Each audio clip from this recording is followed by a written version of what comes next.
takes, for instance, queen is quite useful on b8. After knight f1, he goes queen to a7. Pressing f2, he's ready to trade the bishop, it seems.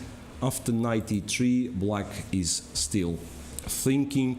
Now the good thing about having a queen on a7 is that it kind of controls d4. It's not that easy for for white to get d3, d4, unless he's planning to take on c6. What bothers me a little, though, that the queen is far away from the king side. So if anything is going to happen here, you know, like knight h4, knight f5 at some point, then yeah, black might find it hard bringing pieces to protect the king.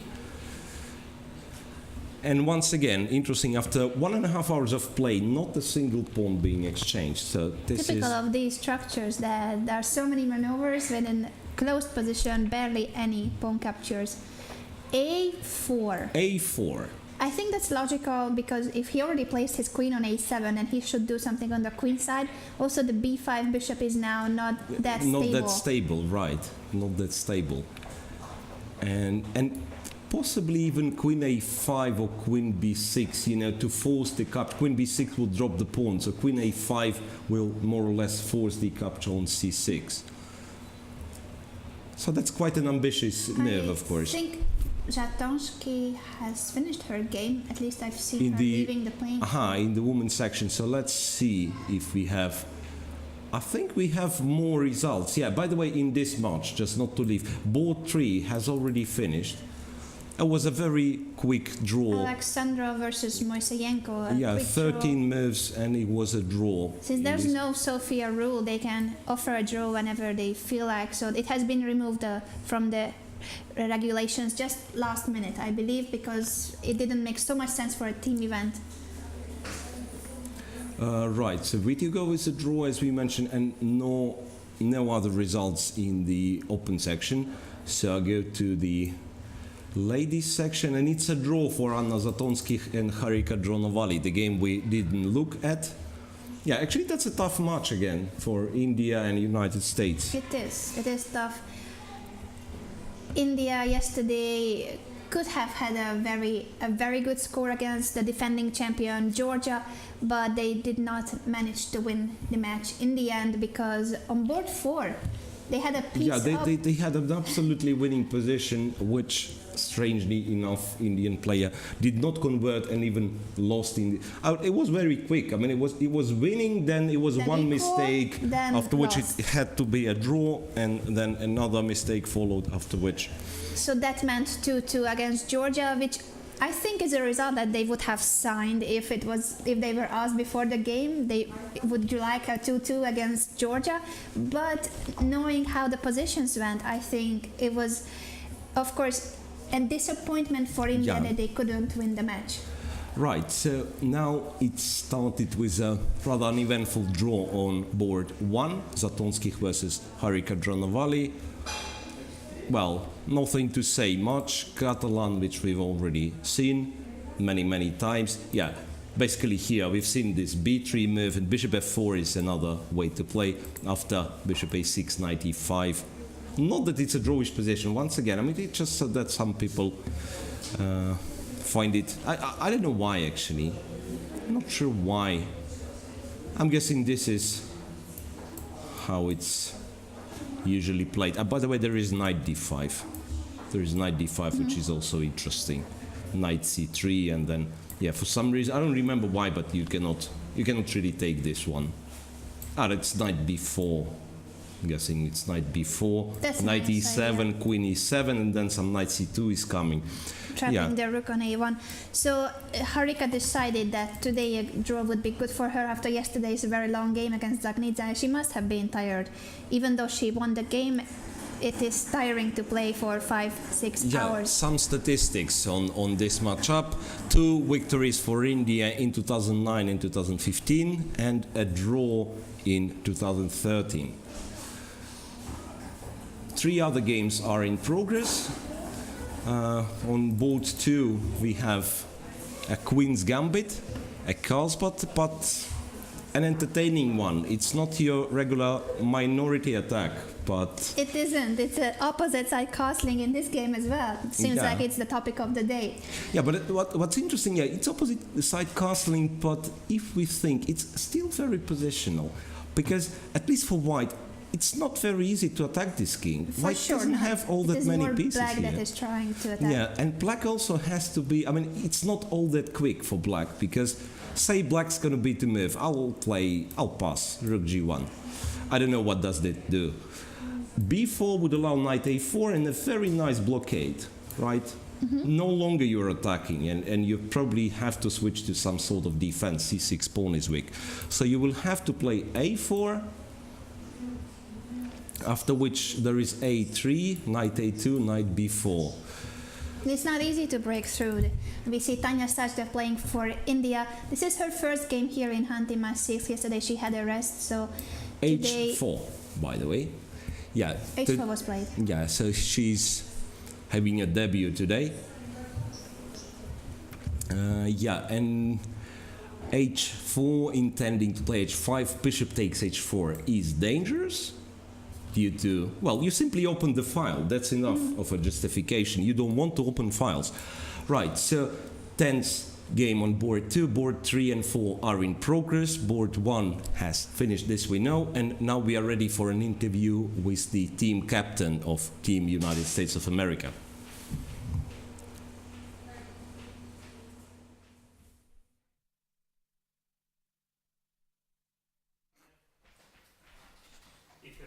Dear chess friends, the first press conference of the second day of the World Team Chess Championship in Khanty-Mansiysk is with Melikset Hachiyan, head coach of the US Women National Team and also team captain.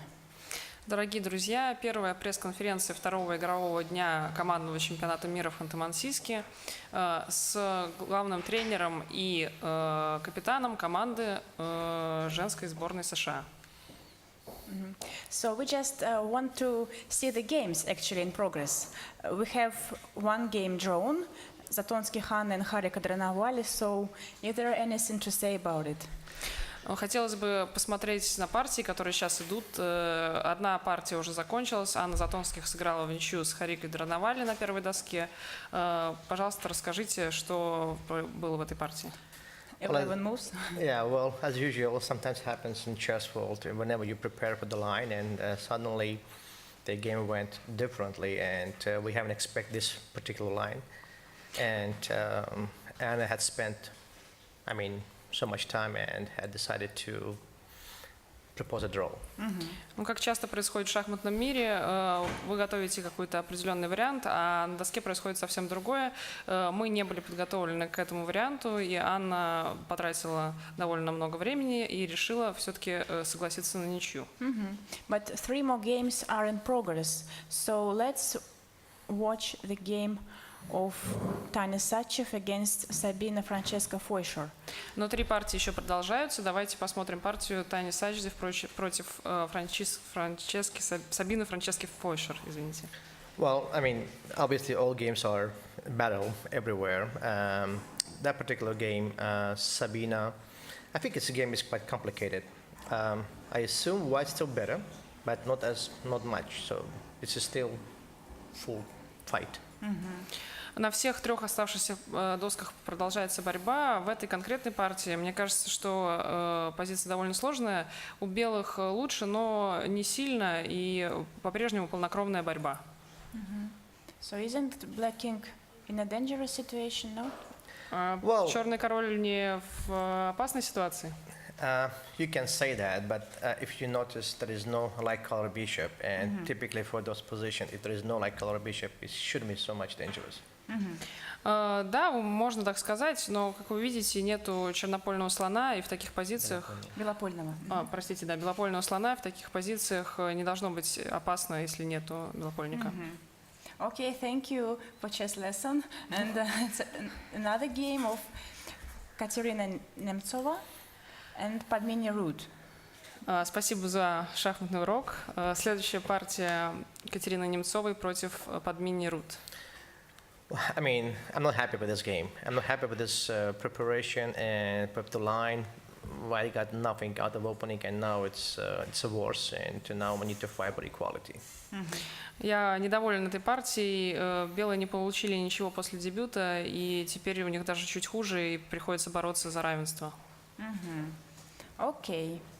And the last but not the least, Our youngest. yes. So, what's here?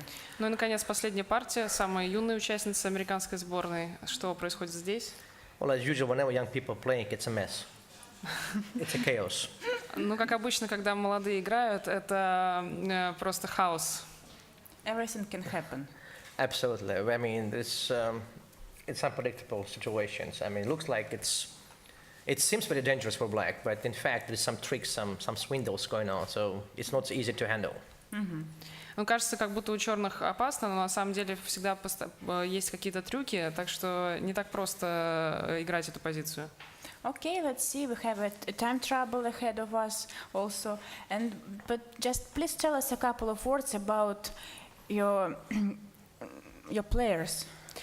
Посмотрим, впереди еще время цейтнотов. Пожалуйста, расскажите немного об игроках сборной. Well, I mean, as many teams arrive in this event, our team also is, I would say, quite underrated because we're missing our top 3 players.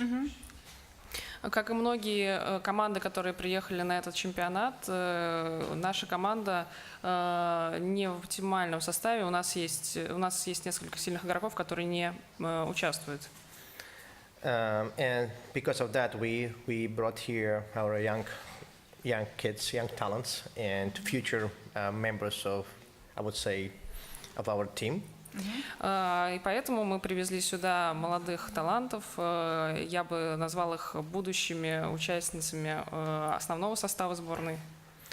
Particularly Akshita, she's just 14 years old. Например, Акшите всего 14 лет. And I think I'm happy to have, new members in our particular team because they bring to our team some freshness. Я рад, что у нас в команде есть молодые участницы, потому что они приносят какую-то свежесть. If you look at the position, for instance, there is so much complications here. Let's say if position white will take on b5. Например, давайте посмотрим вот на эту позицию. Если здесь белые возьмут на b5. Yeah, I didn't check with computer, but looks like there's a very strong idea with playing f5. Я не проверял с компьютером, но кажется, что очень сильная идея сыграть f5. And now, no matter where white queen goes, there is a jump with knight b4. И неважно, куда пойдет белый ферзь, есть прыжок конь b4. Any reply, yes? Well, I'm not sure about any reply, but because on queen b1 I could try to play bishop b4 check. На самом деле не знаю, на каждый ли отход ферзя, потому что, например, на ферзь b1 можно еще слон b4 шах сыграть. So what I'm saying is, this is exactly what I expect from young players in our team. Ну, что я хочу сказать, это что именно этого я и ожидаю от молодых участниц нашей команды. No fear. Мы не боимся, Нету страха. Just fight, full-time fight and create complications, make all people struggle. Просто полнокровная борьба, создание осложнений, и пусть все мучаются. Ну, кто постарше, пускай мучается. Let those who are elder struggle. And when you are suffering during the game, what are you doing? I think that you were reading something or not? Но когда вы вот так вот мучаетесь во время партий, что вы делаете? Вы Some people читаете? singing, some people thinking. I'm not sure. I mean, it depends. Некоторые поют, некоторые думают. Я не знаю, это зависит от человека. And okay, but what do you think about the organization? Что вы думаете об организации? I mean, as usual, I was here first time 7 years ago when I first time was actually coach of our US team. The Olympiad. Yeah, an Olympiad, yeah, in Khanty-Masiysk. I mean, unbelievable organization, amazing people. I mean, I love it. Я был здесь несколько лет назад, также в качестве капитана сборной на Олимпиаде, и мне очень нравится, здесь прекрасные люди, здорово. So Melik said, thank you very much for analysis and speaking to us. You're always welcome. See you and good luck. Меликсет, спасибо большое вам за анализ партии и за ответ на вопросы. Удачи. Спасибо огромное. Thank you very much. Appreciate it. Good luck.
Welcome back to the broadcast of the World Team Championship. This is day 2 and we shall continue with the games.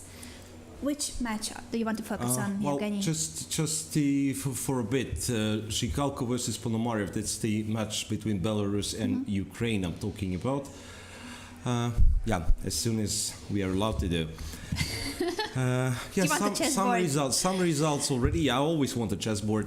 Some results already, all of them being draws, right? So one draw in this match, one draw in the ladies section, Anna Zatonskih against Harika Dranovali, one draw for Turkey and Russia in the open section, but most of the matches are all in progress. All games, Your yeah. chessboard. Yeah, my chessboard, luckily. I Right. like the camera a lot, that we can see the players, so it's great that you see them from so many different angles. There are tons of cameras in the playing hall, as you could see it, so we have close-ups of the players. Every time we switch boards, they hear who we are talking about and they Yeah. switch to that camera, so that is brilliant. Right, and what I wanted to talk about this one. Why is that? Yeah. You see that they are already there? Yeah, we are here. After a4, remember I said this queen is somewhat missing at the king side, and Sergei Zhigalko is going for it. So he takes the knight on c6 because, as we said, bishop is no longer comfortable on b5. Plus, this knight could have gone to e7 to help the king side, right? So he takes over there And then he goes knight h4. Very logical play. Potentially, he wants queen f3 and one of the knights to f5. I'm not sure this knight or the other knight, right? I would be scared here, playing with the black pieces. So you have to be you have to react somehow.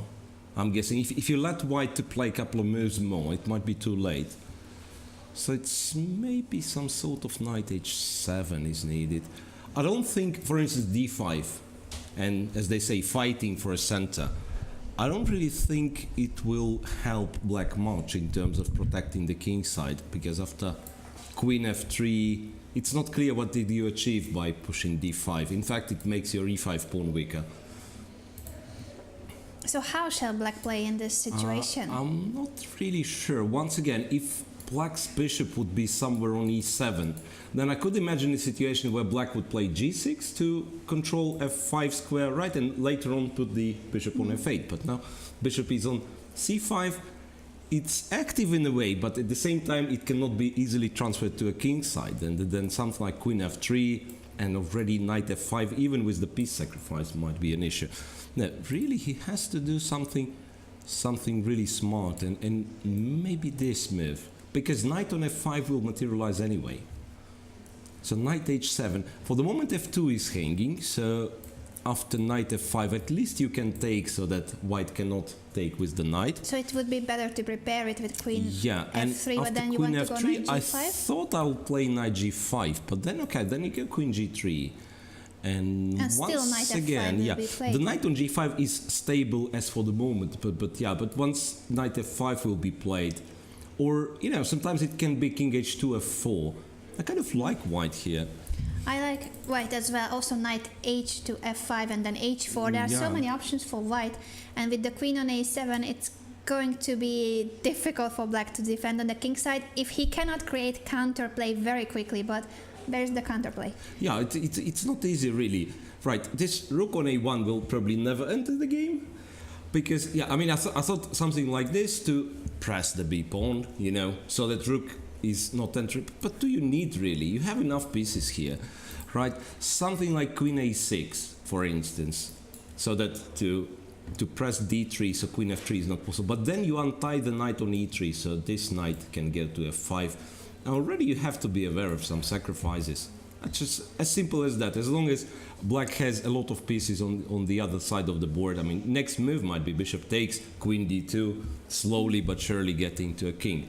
Yeah, Ponomarev has to be careful, really. I think he is slightly worried. He seemed to be more relaxed before. Right, so to remind you, in this match, it's draw on board 3. And yeah, in 2 other games, Ukraine has the white pieces. This is the game of Alexander Areshenko against Vladislav Kovalyov. Easy to guess. Sergei Zhigako enjoying his position against Ponomarev, having a cup of coffee. Right. So here, it's easy to guess what it was. It was another Joko piano, and as I keep saying, this is mysterious. When they start exchanging those bishops, and who takes with what, it's never been clear to me. Because, for instance, queen d7, and you would think you protect the bishop to take it with the queen, and then all of a sudden bishop takes, and the pawn takes, knight b3, then white plays bishop e3 and takes with the rook. And every now and again you will have the opposite situation where black would capture with the piece, and in this case white will take with the pawn on e3. And sometimes it's just double pawn, so you see the e file with 4 pawns on it. That's been the case. Especially on top level. In Magnus Carlsen's games you see that pawn structure often. Rook a2, knight e7, d4. This is what happened. At least now it's a serious change to the structure, so it won't be symmetrical anymore. It's not very pleasant for black, this kind of positions. I'm guessing something, okay, d5 is not the move, just don't get me wrong. Something like that was an ending which Magnus Carlsen won against Sergei Karyakin when he leveled the score in the World Championship match. So here d5 is not even an option because of knight e5. I'd say both pawns moves in the center are not very favorable for black. So d5 allows e5, after which if you look, black has a majority here, these 3 versus those 2, but to get doesn't c5, look like a majority. to get c5 is practically impossible. Let's try the other idea. Again, in terms of ideas, because e5 might be hanging, but if we get this structure, again, those 3 against those 2, somehow you're not very comfortable moving because c6 will create some weaknesses. So that makes me think that white's space advantage is a long-term factor. So it's really not clear what you're moving for black. You probably want to create some piece play here, possibly moving knight to g6, heading to f4. This is where black chances are.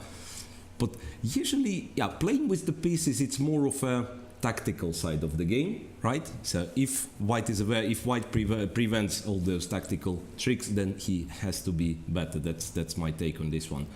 And on board 4, it's something, okay, I won't say sharp, but there are some tactical possibilities here. It's Martin Kravtsev against Alexei Fedorov.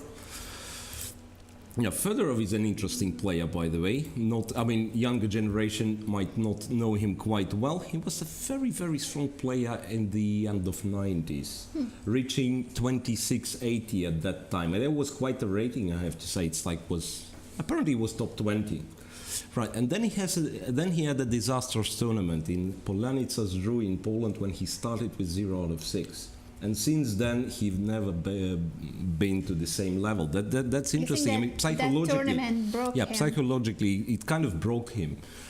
Yeah, I remember, and he was very interesting. A brave player. He was playing Dragon and he was playing a King's Gambit on this high level, winning spectacular games. But as well, after he suffered that tournament, he never got back to the same level. But still, he makes it to a Belarus national team. Right, what about it? 93 is a threat, so I'm not in time to take on a6. And then I don't know what white has to do. Something like bishop d2 doesn't appeal to me all that much. So black's gonna take, and it's a bit uncomfortable. So I was thinking if white could try to play this position for an advantage. Bishop to d3. And then 93 happens to be not such a clever idea, because I take, a6 is hanging, you have to take back, and then there is something. There is certainly something. I thought queen h5 immediately is strong, but there is g6. G6 still prevents it. This works. Yes. This works. Check. And okay, at very least I just take e7 with a couple of extra pawns and absolutely winning position. Yep. So it's also possible that you can bring the rook. Yeah, maybe I can lift the rook, or I'll do it later. In fact, I'll do it 1 move later. This must be completely lost. Yeah, this is bad, really. So after bishop d3, black probably takes b5, and then I don't have this sacrifice, but I might play. I was really interested in looking at this with opposite colored bishops, but somehow white being active here on the king's side. Some rook a7 to add to this. It can be that black is in danger here. For instance, rook f8 and some rook a7. I'm not sure. There could have been some sacrifice already, but rook a7 looks like an unpleasant move to face. For instance, bishop f6 loses to queen e4. You are forced to play g6 and then rook f6 play. Queen c1. He played queen to c1 instead. So he wants to take back on e3 with the queen. So maybe he wants to take back on e3 with the queen. But I think that the f-file opened up. Yeah, this bishop d3 was not. It was looking promising. Now the thing is here that if black takes b5, postpones the decision about taking on e3 for 1 move, you will still have to decide what to do with this bishop. Okay, bishop a7, Karpov, Unziker. It's not the case here, right? That's actually highly recommended. It's a fine positional game, Karpov against Unziker in Roy Lopez, where this bishop a7 happened to be a very clever move, but not here. After rook b7, I don't really see. I don't really see what does this bishop do here. A move like bishop d2 is not appealing either, so I'm guessing it's possible that he wants to play bishop g5, but again, I don't know where it leads. I still like my bishop d3 better. Altogether, it doesn't look all that easy for Ukraine, this match. Not at all. So Belarus, they've lost terribly yesterday, only taking half a point against China, but they're a strong team. They are, and are there any other results that we shall mention before we go on with other analysis? Well, not really. I don't really see anything.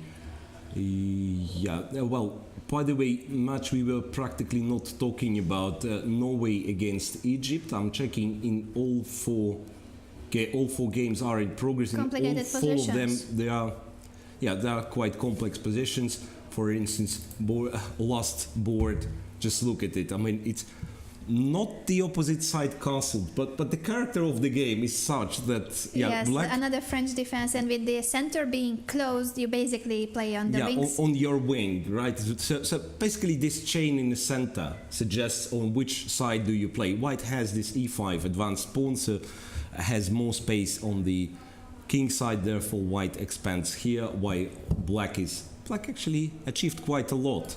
And then b3 would probably pack this bishop on b1 on the next move. Black's problem is, though, that he attacks, I don't know what, for the moment. It's a try to create, some double, some weak pawn, or white attacks the king. That always, the thing I always liked about this opposite side attacks, that if you attack the king, you might lose material. Because it's a mate and you can lose a rook on the other wing. King's Indian, as an example, right? Well, black might lose the rook on a8. In those classical variations, sacrifices nearly all of his queen side, but comes up with mating attack. Yeah, what happens often in the French defense with this queen side attack of black, that you just end up closing the position, so your king can escape to the queen side. Like you can go king d7, king c7. One day you might run. Yeah, a4, and yeah, it can be. Let's say white has to do something though, but a3, for instance,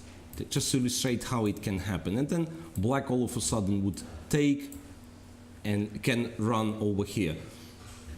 I don't think, in fact, black has to play b3. Much more logical would be to take c3, in fact, but it's kind of same knight here, knight to b3. And then again, knight on b3 cements the whole queen side, and you can run away again. Yeah, so this is quite interesting, but I would say the match itself is, let's say, not one of the top matches for today, so we will switch to something else. We have one more result. It's a draw for Alex Onyszczuk against Jan Krzysztof Duda. And this you cannot really call a premature draw. I mean, it got... got quite simplified. I was first I thought it's white to move, white takes on e3, and we get an ending. Then I realized it's a rook up for white, yes. But it's black to move, and black will play knight c2, win the exchange back, and it will be absolutely symmetrical, equal position. It's important whose turn it is. Yeah. So far in the Poland United States match, the result is half-half. Yeah, half. Also half-half in case of Belarus versus Ukraine. Right, half-half Russia versus Turkey. So, well, no lead being taken in any of those matches. Well, something looked interesting in United States-Poland match. Just a second. Here. On board one, Wojtaszek against Sam Shankland. That's the position. A bit uncharacteristic, I would say. I don't like Wojtaszek's position all of a sudden. I'm looking at it and somehow, either it gets simplified quickly, like this is what he's trying to achieve. Bishop takes d4, black apparently will take, not to end up being a pawn down. Takes, will take with the queen. And what's going on here? Because if white is not, if white doesn't have any kind of tactic here immediately, then black is absolutely fine. It's like one move, something like rook d8, and black will be absolutely fine. I thought for queen f4, but then I don't see anything after bishop f5. Because queen f4, attacks the bishop and makes this one a threat. But bishop f5 prevents both. Yeah, bishop f5 prevents both. Possibly this, queen h6, threatening knight g5 to win an exchange, right? But seems queen g7 solves the problem. And then I go here. It is tricky. And then I go attack the bishop, and then I go knight f6 check, unless you have f5. But f5 feels being suspicious. Knight d6 then. And then g5 traps the queen. Wow. I thought it was unexpected. Yeah, it was good for white. I was making an argument that this one must be good for white. Yeah, Sam has taken on d4, so now it will be clarified if really white has anything, or it will be just a draw, or even white might have to be a bit careful. Did you see that killer look on his face, by the way? Yeah, Sam. Yeah, it's interesting. His rating didn't change much lately. but all the results are apparently he played not very well in the US Championship, but whenever he plays Olympiad he shows a great result. He is usually getting a board medal at least, and well, in Baku they have won the Olympiad, the United States, lacking 3 players here in the World Team Championship, but still they are a very strong team. And it seems that for Shankland he is even more motivated when he's playing in the team. Yeah, and being board 1 this time. Yeah, also as I think any board basically, but board 1 of course even more prestigious, but I remember he receiving gold medal for board 4, board 5, so even lower board. Right, shall we check China versus India again, where it's still 0-0, no results, but seemingly all the games are getting somewhat sharper, especially this one on the top board, Dingley ran against Vidit. It did change a bit after Queen H2, the structure. Left it before. Yeah, the structure. So Black has taken on D4 and played E5. Bishop E3, and then quite an interesting way to make this to meet this kingside attack is to play F7, F5, which is well, surprising at first because you open the files, let's say, against your own king, but in fact, you kind of open it on your own terms. Because if white would still wait and then will play G6 when it's really needed, right? After F5, if white doesn't take on F6, if white does something else, you say white plays G6, you always have H6. And in case of H6, the other way around. If it's H6 from white, it's G6, yeah, absolutely. So you have to take bishop F6, and then again, you do have one open file, but H6 in most of the cases will be met with G6. So king is relatively safe. The 7th rank is open now, so rook F7 is possible, bishop protects G7, so it gets a bit slowed down. Castles, knight goes to E6, king B1, knight F4, and bishop went to H3. I'm not sure. The position has changed so much with the knight on F4. Yeah, right. I'm guessing, black can be just absolutely fine here. I was going to say that I started to prefer black. I just play some move and then I'm probably ready for this B4 move, and if the B file gets open, by the way, can I try for B4 immediately? Because this would be really a serious way. So A takes, and then I don't know what. Not that I don't have a move, but in fact I have a choice, it seems. I thought moving the bishop somewhere, but let's try to be tricky. Bishop to C8, so that eventually I want to take on B4. Bishop takes, rook takes, and I was hoping that when you take on F4, I will be able to take B4, but it doesn't work. This is something I don't like. So if it happens to be like this, white gets the knight on D5, then probably I'm not in time. But bishop F4, I was hoping for rook takes B4, but it's knight D5 again. It's knight D5 again. In case of some move like bishop D2, I don't know what would have happened. Maybe it's still not realistic. After all, Ponomarev has finished his game against Sergei Zhigalko. So it must be a draw. I don't believe he could lose so quickly, but the game has finished. But that must be a relief for Ponomarev. Yeah, Ponomarev is happy. You can see. He says, "Oh no, that wasn't all that interesting." Well, after Queen F3, we thought it was getting hot in there on the king side. So that's a smart way to protect H7. For some reason, I didn't to protect H6. I didn't think of it. King H7, Queen F3. This is the next move. Knight G8 to protect Typical H6, plan, and then you can play G6, so the knight protects the square on H6. So it wasn't that bad. We just started to be too excited about White's king side attack. Yeah, but it's a draw in the end. So 2 draws for Ukraine.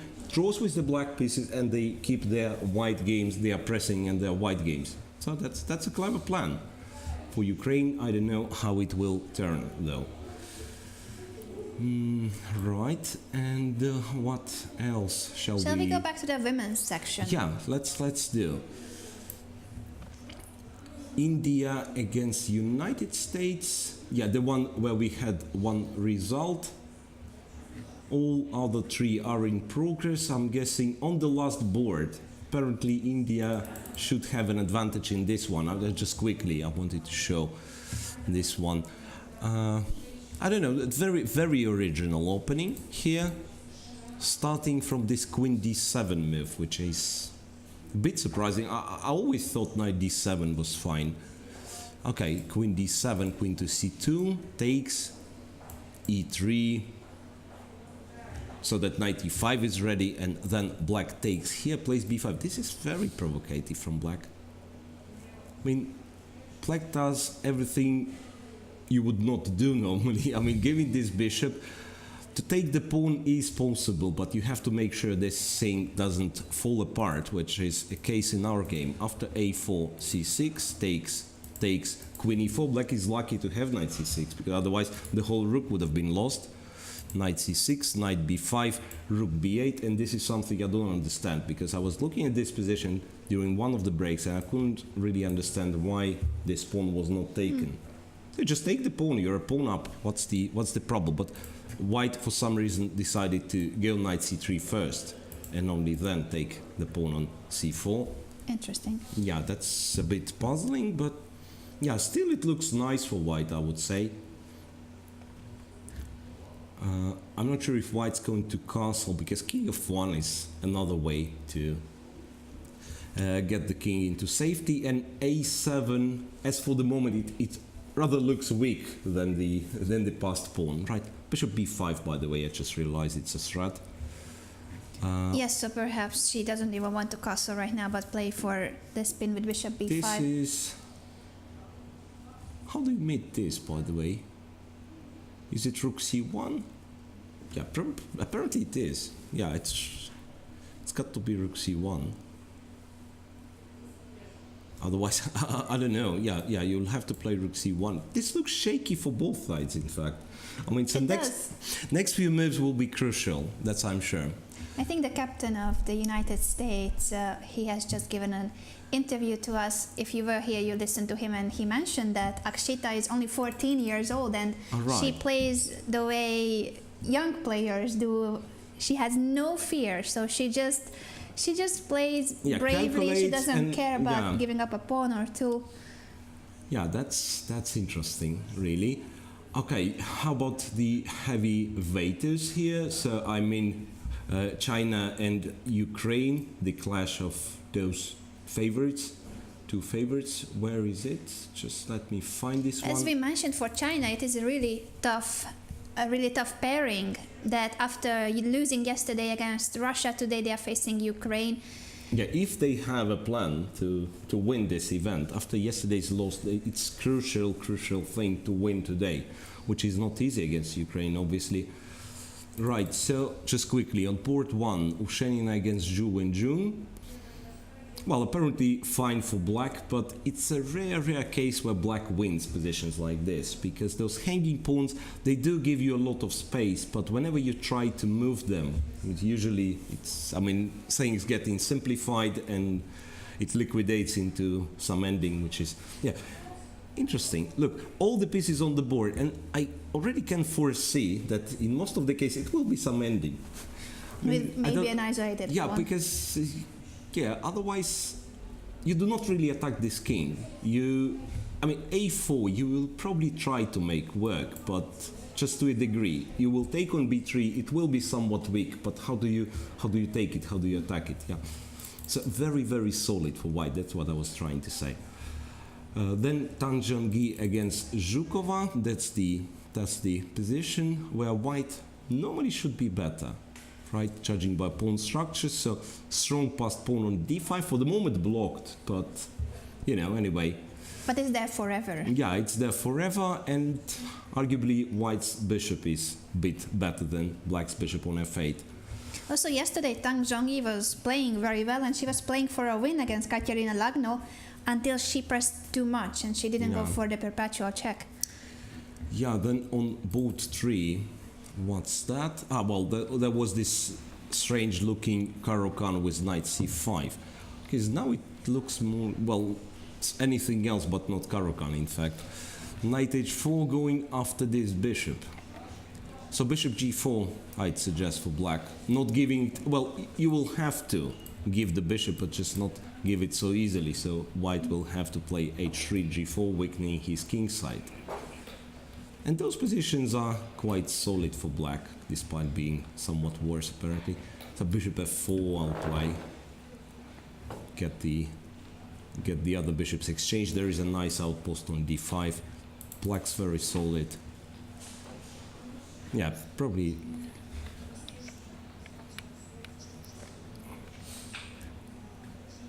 Do we have more results?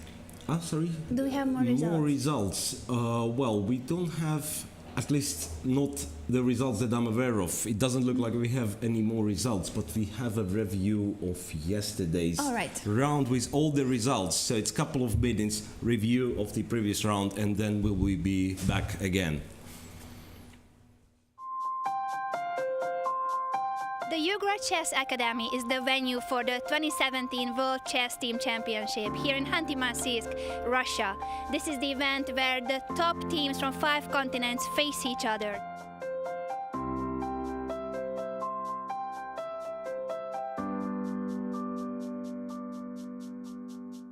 In the first round of the event, the clear favorites, China and Russia, have won their matches convincingly with 3.5.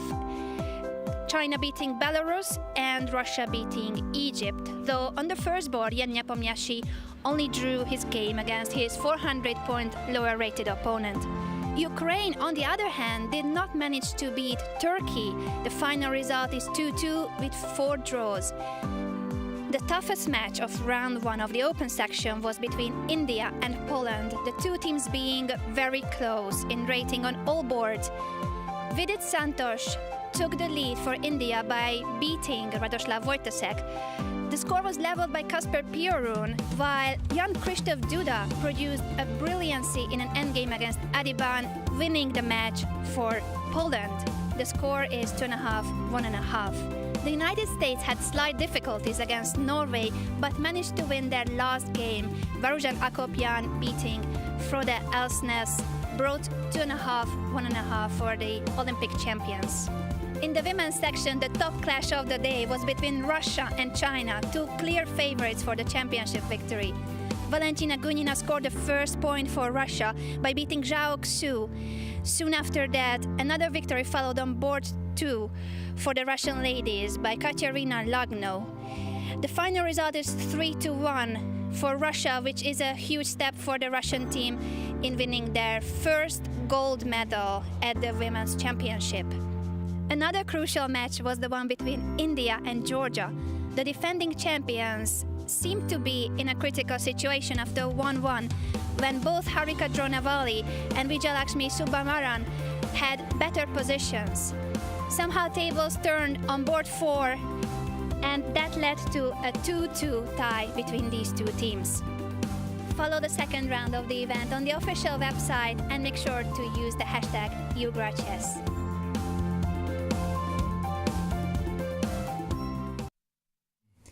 So this has been the review of yesterday with a familiar voice, I believe. Yeah. Okay, and we are shown, what's that? It's Fedoseev against Chanel, so must be board 4. Yeah, it's board 4 for Russia and Turkey. Where, as we said, Russia is not having such an easy match. It's one draw already. Can we just quickly, Look at that. Did you see that? The Turkish player was about to move a piece and Fedoseev looked at him like, what are you doing? Really? Yes. Yeah, something is going on here. We shall check the position. That's the position. And in fact, I don't know what was... we are switched to ladies. Right. So but let's just quickly check what was the last move of Sana Queen Wahab. d8, Rook f2, Bishop f7. I don't know. Oh. Maybe he was about to touch a piece that was not good to move. There is an update here. Bishop f7, f4, e takes, g takes. All right, maybe he was about to touch the rook, and Fedoseev was surprised that he would take back with the rook. Aha, yeah, maybe not with the pawn. Yeah, looking at it, in fact, optically I like white. At least white gets all his pieces in this direction. I mean, against the... Not that...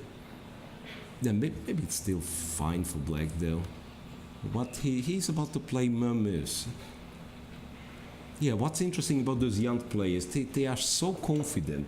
So they are ready to play very fast, in fact. F5. And I thought of that, so to make use of this rook being on 6th rank. Very smart move, taking advantage of this F5. rook lift.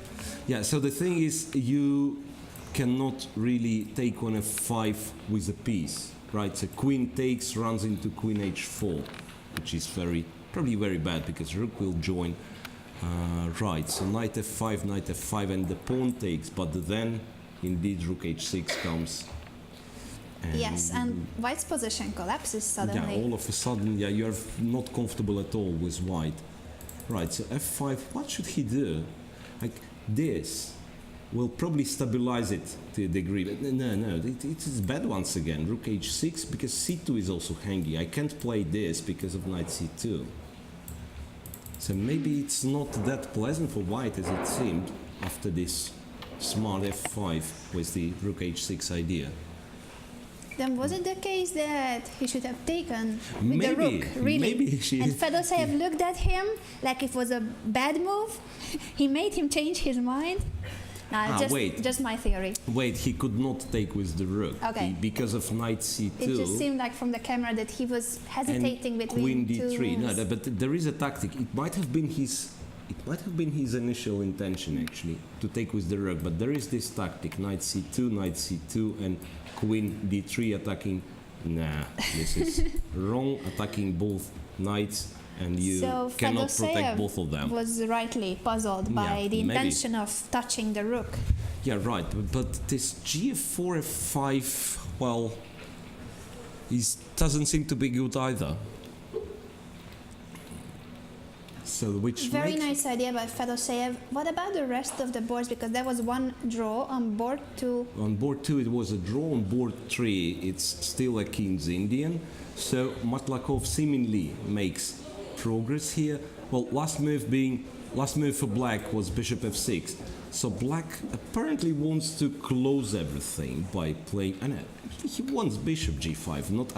I thought he wants G5. No, of course he wants bishop G5 to exchange the dark square bishops to get control over the dark squares.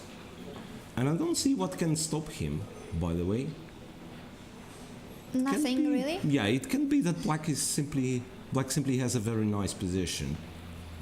Maybe what white has to do is to play king G2 so that to keep the bishop. Yeah, but it's awkward somehow. Those knights, knight on B1, knight on D2 pinned. So white will have to spend some time. It's like rook C2, knight C4. Yeah, it might be that black is doing just fine. And already here you should be considering various F5s.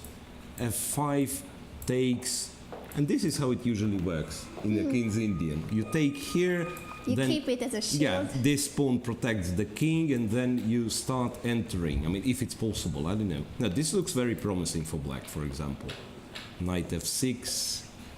I don't know really, but So even though Turkey, no, there was knight E4.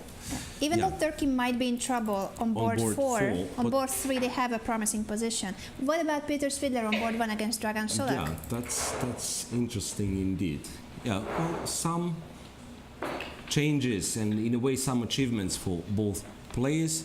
This is what has happened after bishop E2. Indeed, the knight on F3 was taken, a bit surprisingly. Then queen A5, king goes to F1. Not sure about a capture on C3, but Dragan Solak decided to keep the bishop as for the moment. Bishop D7, F4, G takes, E takes. So this way white gets this, or black gets the weakness, so white has something to play against. But black expands on the queen side. King G2, B5, A3, rook to B8, and rook B1 was the last move of Peter Svidler. Yeah, so black black's position looks nice, but whenever I think about this king, That is and still a where, problem. Yeah, where would you put it? Unless you can go, you know, king d8, king c7. Maybe that's the safest place for this king, strangely enough. Could be like in the French that you can Yeah, march to the queen But side. after king d8, still somehow it might be not in time after b4, for instance. So that white starts sacrificing something. Of course, it's very responsive. It's very easy to do such, I mean, to play such moves in the analysis, right? I mean, it's not my pawns, so I can easily go to sacrifice them. Of course, it should be done with care, but yeah. If I'm to mention the source of black's problems is definitely the king. So the h6 pawn is arguably weak, but it's far, far away, let's say, for this pawn to become a real factor. But the king and therefore the rooks are not connected. This is a real problem. And Peter Svidler seems to be enjoying his position and walking around, while Dragan Solak is trying to come up with the right move. Yeah, what's the time situation? Because this might I believe be... it's 35 minutes for Svidler and 22 for Solak. Yeah, with 19 moves being played, so potentially Time this trouble. can be a time trouble, right? Remember that the time control is 90 minutes for the first 40 moves, and then they receive an extra half an hour. And by every move, you also get a 30-second increment. Right. By the way, an update on Ukraine-Belarus. 3 draws already. So Ukraine, once again, they leave one guy playing and making 3 other draws. So it's Areshenko against Kovalyov, the only game which is in progress. And This is the position that was really promising for the Ukrainian team, but it's Yeah. not like a big advantage. It's just comfortable. yeah, knight went to f4, and then black probably does the right thing. He expands on the king's side. Then after this g5, I realized that maybe he doesn't need 2 rooks on the f file. Maybe one of the rooks will go to g8. Then again, yeah, this might be interesting. I mean, it's really, really important. And I don't know if it works. I mean, if I could play g3 to drive the knight away, I would be really, really happy. You think that Can there are be no some tricks. issues? I was thinking that Yeah. it's not hanging if I place my rook on g7, Yeah. but it's temporary. King h2 then. Yeah, and then now it's hanging. Probably you will be. You should be moving this knight. No, I thought maybe this, but. Wait a second. In some positions, I also have g4 if your king is on h2. Right. Right. Possibly this. Right. King h2 g4. You're absolutely right. And maybe it's not that comfortable for me. In fact. Because King king h1. h1 looks... King h1. Well, at the moment it seems to be working, because I don't have time to push the e pawn and make this h3 pawn hanging. But yeah, but with even king, like this, you wait. can take with on king h3 h1, and g4. now I can play g4. There is no You queen can't take on h6. h6, yeah. Yeah, it can be very, very tricky. So that's what I'm trying to say. So g3, of course, it's the move you want to be played with white, but One might not be threatening anything. this has to be done with care. Right, so So Ukraine has drawn 3 games, leaving Areshenko playing, as yeah. the player to win the match. Right, and what's interesting is 7 games finished for Ukraine, and they didn't win a single one. Yeah. They didn't lose a single one, which is relieving, but yeah, usually Ukrainian team is one of the favorites, but in an absence of Ivanchuk, in an absence of Yanov, maybe, yeah, still they have to get into the tournament. Do you think that these quick draws and leaving one player with a good position is a kind of a strategy, or it's that simply the other players were not satisfied with the opening they got? I'm guessing that there wasn't anything. Well, the first draw was made pretty quickly. It was Moisenko with the black pieces, so he kind of equalized off of the draw with black. That's absolutely normal.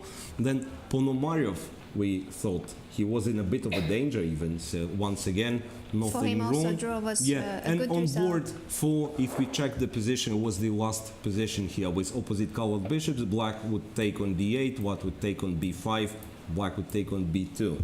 And this is...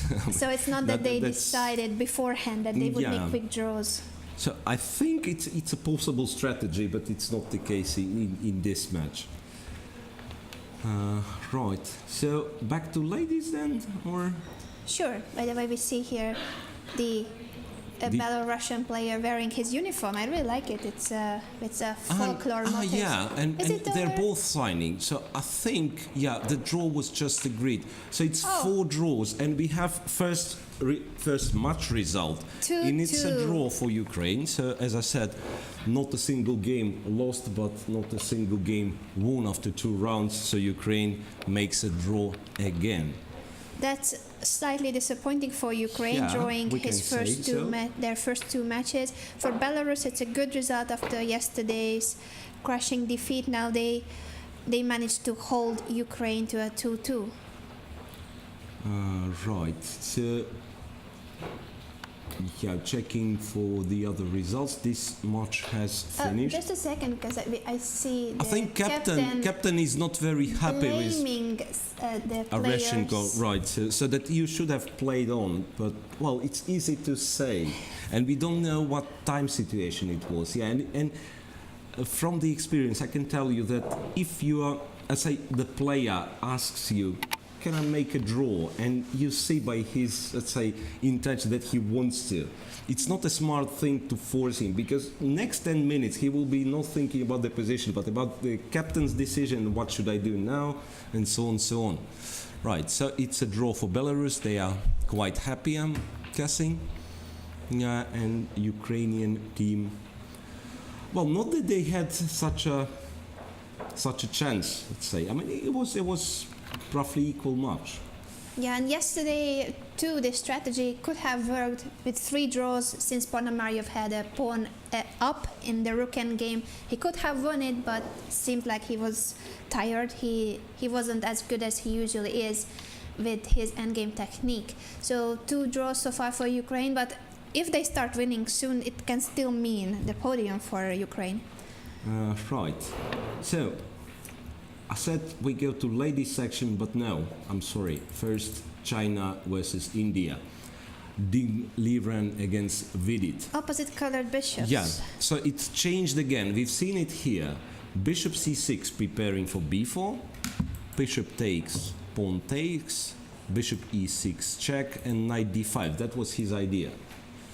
So that this bishop from f1 made a huge career finding itself, finding itself on d5. That's interesting, because if someone would tell you, okay, the bishop gets to d5, something has to happen because the most natural route is covered, Yes. right? But then, yeah, after a few moves, bishop finds itself on d5, and it would have been quite nice for white if not this: b4, a4, and then queen e7, and then queen comes to e5. And what do you do here? I'm a bit worried for Ding Liren. He can play this, queen d2, and actually this is what he has done. Queen d2, and he will go queen c1. This looks so passive. But do you have any hint of advantage in such a... No, I would I'm think that black guessing- is playing for I'm an guessing advantage. it's black who's playing for an advantage. Well, even though he's planning for bishop b3 and rook d5 to chase the queen away. And then the d6 pawn is a target as well. But it's really nice that black has made this setup on the dark squares, because white is lacking his dark squared bishop. Yeah, so something like rook to c8, for instance, bishop b3 and rook to c5 might be a follow-up. I'm not sure who's playing for what here. It might as well be that black is simply better. I really like black, so many active pieces, and with rook c5, I like this maneuver because you prevented rook d5. Yeah, he didn't play queen e5 yet, but probably it will be played.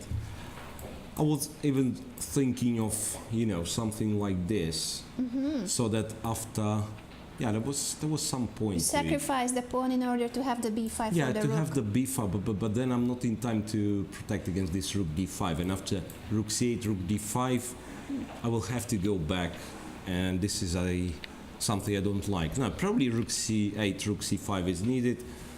Might be still not a disaster for white, but black is not worse. It doesn't look like black is worse. So Vidit seems to be having a great tournament. Yesterday beating Wojtaszek, today probably having a better position against Ding Liren.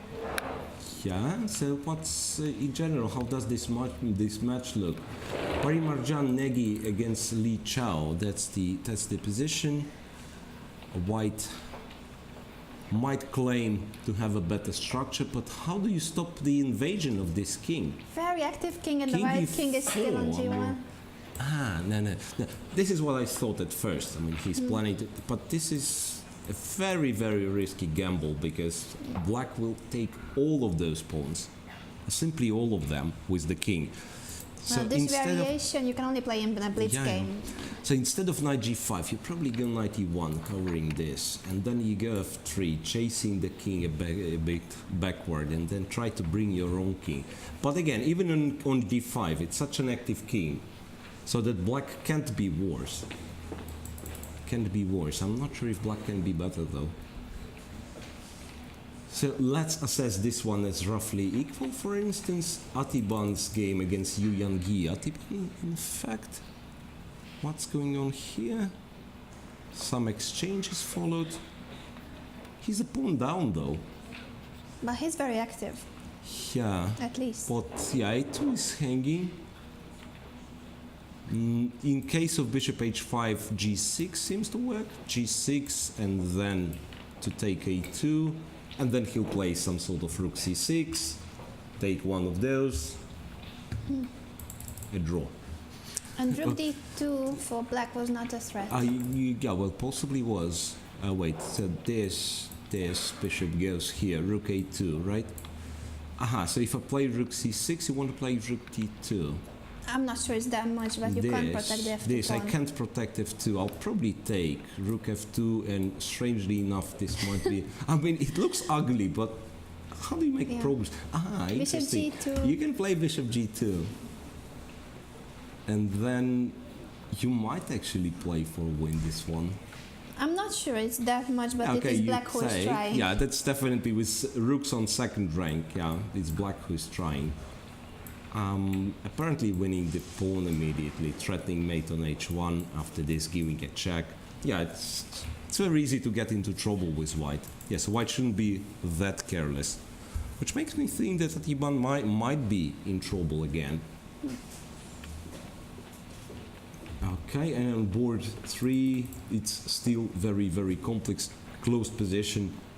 Those light square bishops got exchanged, so rook b5 might be a factor. True. But, Can we yeah. just go back quickly to To Adiban, Adiban's because game, he yeah. played rook c6 Rook from to c6. c1 to c6. Rook c1 to c6. So he wants to be active. He wants to take. So in case of this line, for instance, he wants to take himself, it seems, and then rook d8, rook f7, something like that. I would be so worried about the Gets- white king itself. Yeah, that gets messy, in fact. And maybe he's right that he always has king h2 attacking the bishop after a check. So, Yeah. and if rook d2, he just gives up this What f2 happens? pawn. So he's in time. Rook d3. I thought it will be awkward because you can't protect the bishop. And there is bishop e4, by the way. Huh. Rook d3 Yeah, that would would have been be- awkward, yeah, if it would not blunder a rook. So this is the way I'm playing chess now. It's just a one move Bishop. thing. Rook d2, then the same thing that he could give a check, bishop e4, but maybe Yeah, that is not maybe that this move. is the move. Takes because now I seemingly have a threat. Check and this, and I don't see the way, to be honest, how to prevent this Yeah, mate. you have to After move f4, there. it's a check from It is a2. beautiful. I think we should put it on the board. So it's Yeah. either So mate on g1 and So h1. this is the threat. Check, another rook to g1, right? And if f pawn is moved, its rook comes back to Beautiful. a2 or d2. So there are still ideas. It's funny that it's an endgame where both players are threatening the opponent's king. Yeah, that's not seen very often. And already it happened yesterday that Atiban, he thought Yeah. there was a nice placed active king on f5, which all of a sudden got into trouble. We could claim that Adiban plays the endgames for a winning attack. Right. So what's going on here in the other games? Yeah, so it's roughly even match, it looks. I don't think India has anything to complain about right now. I mean, they have Possibly a worse position in Atiban's game, but with chances to make a draw. With it seems to be somewhat better. The other two are quite complex, but doesn't look any worse for India. So, as for now, it's roughly even match. Well, anything... Ukraine versus China, everything's in progress. Don't really see any advantage for either player. Russia versus Vietnam, shall we check this one? It's been a long time we were checking. Yeah, sure. In the women's section. Yeah, so Kostyniuk's game against Pham Le Thaon, Nguyen. I think White managed to stabilize the queen side, which is an achievement, right? I don't know how it happened. It happened some time ago, so that this knight was put on c5, where it's not only presses the b pawn. The e pawn is also, I mean, this is also a factor that the knight attacks the e6 pawn, so f6, e5 will not be easy to achieve if ever possible, right? And it protects in a way, I mean, covers the c file, so c3 is never an issue. Kind of like White. So g3, driving the queen away, and I don't know where the queen goes. f6, for instance. Apparently, White does something like this. As you mentioned, the Vietnamese players are highly underrated. They play very good chess. You see this maneuvering and you think that White is at least of the strength of Alexandra. Yeah, absolutely. And the match itself, I'm checking, the match itself doesn't look bad for Vietnam at all. So Lucknow apparently has compensation, but it's still a pawn up for Black and no direct threats that I can see. That's the current position, Lucknow versus Voti Kim. Last move being rook f8 to c8, so to discoordinate White a bit so that there won't be this battery on h7. Queen e2, maybe? And then, yeah, I would really like it with Black if, say, I can play bishop e8 and claim that the bishop and knight are enough to protect the king side. Then Black would be simply better. I'm still not sure if it's true, because some knight g4s are here. Wait, what should I do? Get rid of some pieces, that's always Not nice. so easy Bishop to trade. c5. Bishop c5 maybe? That is Bishop possible. Bishop takes c5, c5 was yeah. not the... So that knight d7 I have... Do I have bishop d4? Yes. That might be crucial. This, bishop d4, knight f6, and yeah, you'll take e6, but maybe it's not all that dangerous.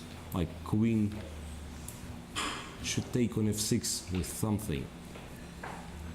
It's like bishop f6, queen f6, don't know. Well, you can... I don't know if that is a good option here, but if queen takes, rook takes, you also have the option of giving up the queen for two rooks. Probably Yeah. not in this position you want it. Why because not? No, I want it exactly in this Yeah, position. you like it because here. I wasn't after sure about the rook the f6, checks. I have Oh, intermezzo. okay. And it's, Like this? I Yes. give a queen for two rooks, but I take it Okay. for only one. Yeah, No, so this I completely missed. This is beautiful and yeah, this so is winning. Bishop c5 is an option. Let's say, aha, so another game has finished. Shankland. Wojtaszek Shankland, it's finished, and we could see Mikhail Krasenkov, who represents Turkey as the captain here, asking about the result, but he's known to be a captain and previously a player of Polish team, so of course he knows Wojtaszek quite well. What was the result, though? I don't think it's a draw. That, Yeah, it looks as like far as I see their Wojtaszek looked faces. very happy, and looking at this position, I rather bet that Wojtaszek has won. Because What happened before? yeah, somewhere queen d4 up to this point we've seen. Remember, I checked this. I checked queen h6, but there happens to be third move available, queen g5, and then Oh, you don't it does not have prevent knight you f6. don't have a defense against those two. Bishop e2, rook f to e1, rook c8. So Black does not lose the material immediately, at least. Rook on So the a1 is hanging hanging. rook? Rook a to c1. Apparently it's still unpleasant though. Somehow this knight on a6 is somewhat shaky. This takes, Once again, a knight on takes, yeah, the a6. knight on a6. Never really good. Knight here, rook f8, because otherwise I can imagine that there might have been even some sacrifices on f7. Okay, rook f8, and from now on you can feel that something went wrong. Queen e7, it lasted 2 more moves it seems. Queen e7, bishop 2. The bishop is dominated as well. Completely. You can't really, yes, it's a bishop h5 and bishop d5. And that was it. That was a crushing victory by Wojtaszek. Just in 25 moves, he made Samuel Shankland resign on board 1. Poland versus the United States. Where do you think the game went wrong? I don't know really. So that was the one that I thought black does absolutely fine. Knight a6. Apparently after knight, maybe knight a6 was, because he could do various things here. It doesn't look all that threatening for black. Yeah, knight a6 is puzzling. Knight a6. Of course, he wants rook c8 with the tempo, everything, but it seems that, yeah, this forcing line simply works for black, for white. Knight g5 takes on e4. Interestingly enough, he never found the time to play rook c8 with the tempo to remove this rook from a8, which became a tactical motive later, right after How come this. he didn't play it instead of e5, for instance? For instance, knight g5. Yeah, he could easily play this. Queen to d2 or b1. That's I'm not sure. Maybe he was afraid of queen b1. No. Look, there is bishop e2. Same. There is bishop e2 and bishop bishop d3. d3. No, black should have been absolutely comfortable. There's something around this point he has misplayed really. Confusing play by Shankland, who was doing fine out of the Yeah. opening, and suddenly his position collapsed with this knight a6 move and then not playing rook c8. So let's see. Poland managed to win their first match, being Yesterday, 1-0 down. So now they are +1 up, and they have 2 more games in progress. So what's going to happen Thought you today? were going to say now they are +1, they Yeah. should be careful. They should be careful, but no, not really, because they have an extra pawn on board 3. The one which is probably not easy to convert, but I cannot really imagine white losing this one. Yes, and on board 4, Mateusz Bartel against Jeffrey Ksiong. This looks... Oh, it's pawn up for Jeffrey, but all the pawns are so weak, so I can't imagine black escaping this one. I'm guessing black should have not a bad chance for a draw. Even though, yeah, that's definitely United States' hope for an equalizer, this one. At the same time, I believe Frode Urkedal has won his game against Fazi Adam of Egypt. We shall right, just so we check it. have some results in this one. And then I think we should head to the top board between China and India. I saw everybody gathering around the board of Vidit and Dingliren. All right, so just for a second, yeah, indeed, Frode Urkedal won with black, and apparently from now on Norway is going to win the match. I'm checking the positions, all of them look quite attractive for Norwegians. So we go to China and India then, to Vidit and Dingliren. What's going on there? Well, Vidit has a very nice position, it seems. He has taken a pawn on h5. So Can after, we see how he did yeah, it? after queen e5, queen c1. I thought this immediately would have been dangerous in view of rook h1 and you know, possible, Sometimes it can sometimes be even taken. some sacrifices, right? So he played h6 first, bishop b3, preparing for rook d5, and black just takes took the pawn on h5, h5. so that after rook d5 he will, and he might take the other one in fact. Yeah, and then on e4, all the pawns will Yeah, fall. so rook g4, and perhaps bishop e5 should be the move. After which, though, white manages to regroup. It's rook to h1, Almost trapping the queen. queen e8, right, and all of a sudden, yeah, to build this battery again, Takes apparently you won't be in time for this. How you won't be in time after queen e8? I'll go here, for instance, bishop f6, I'll go here.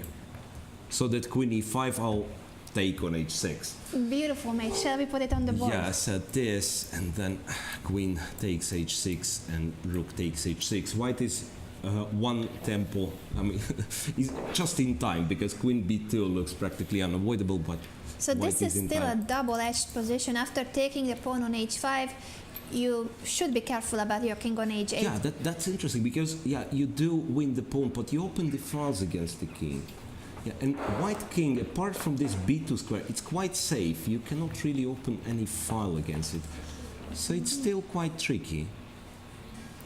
I'm guessing. And if queen e5, queen rook e5, d5, then rook d5.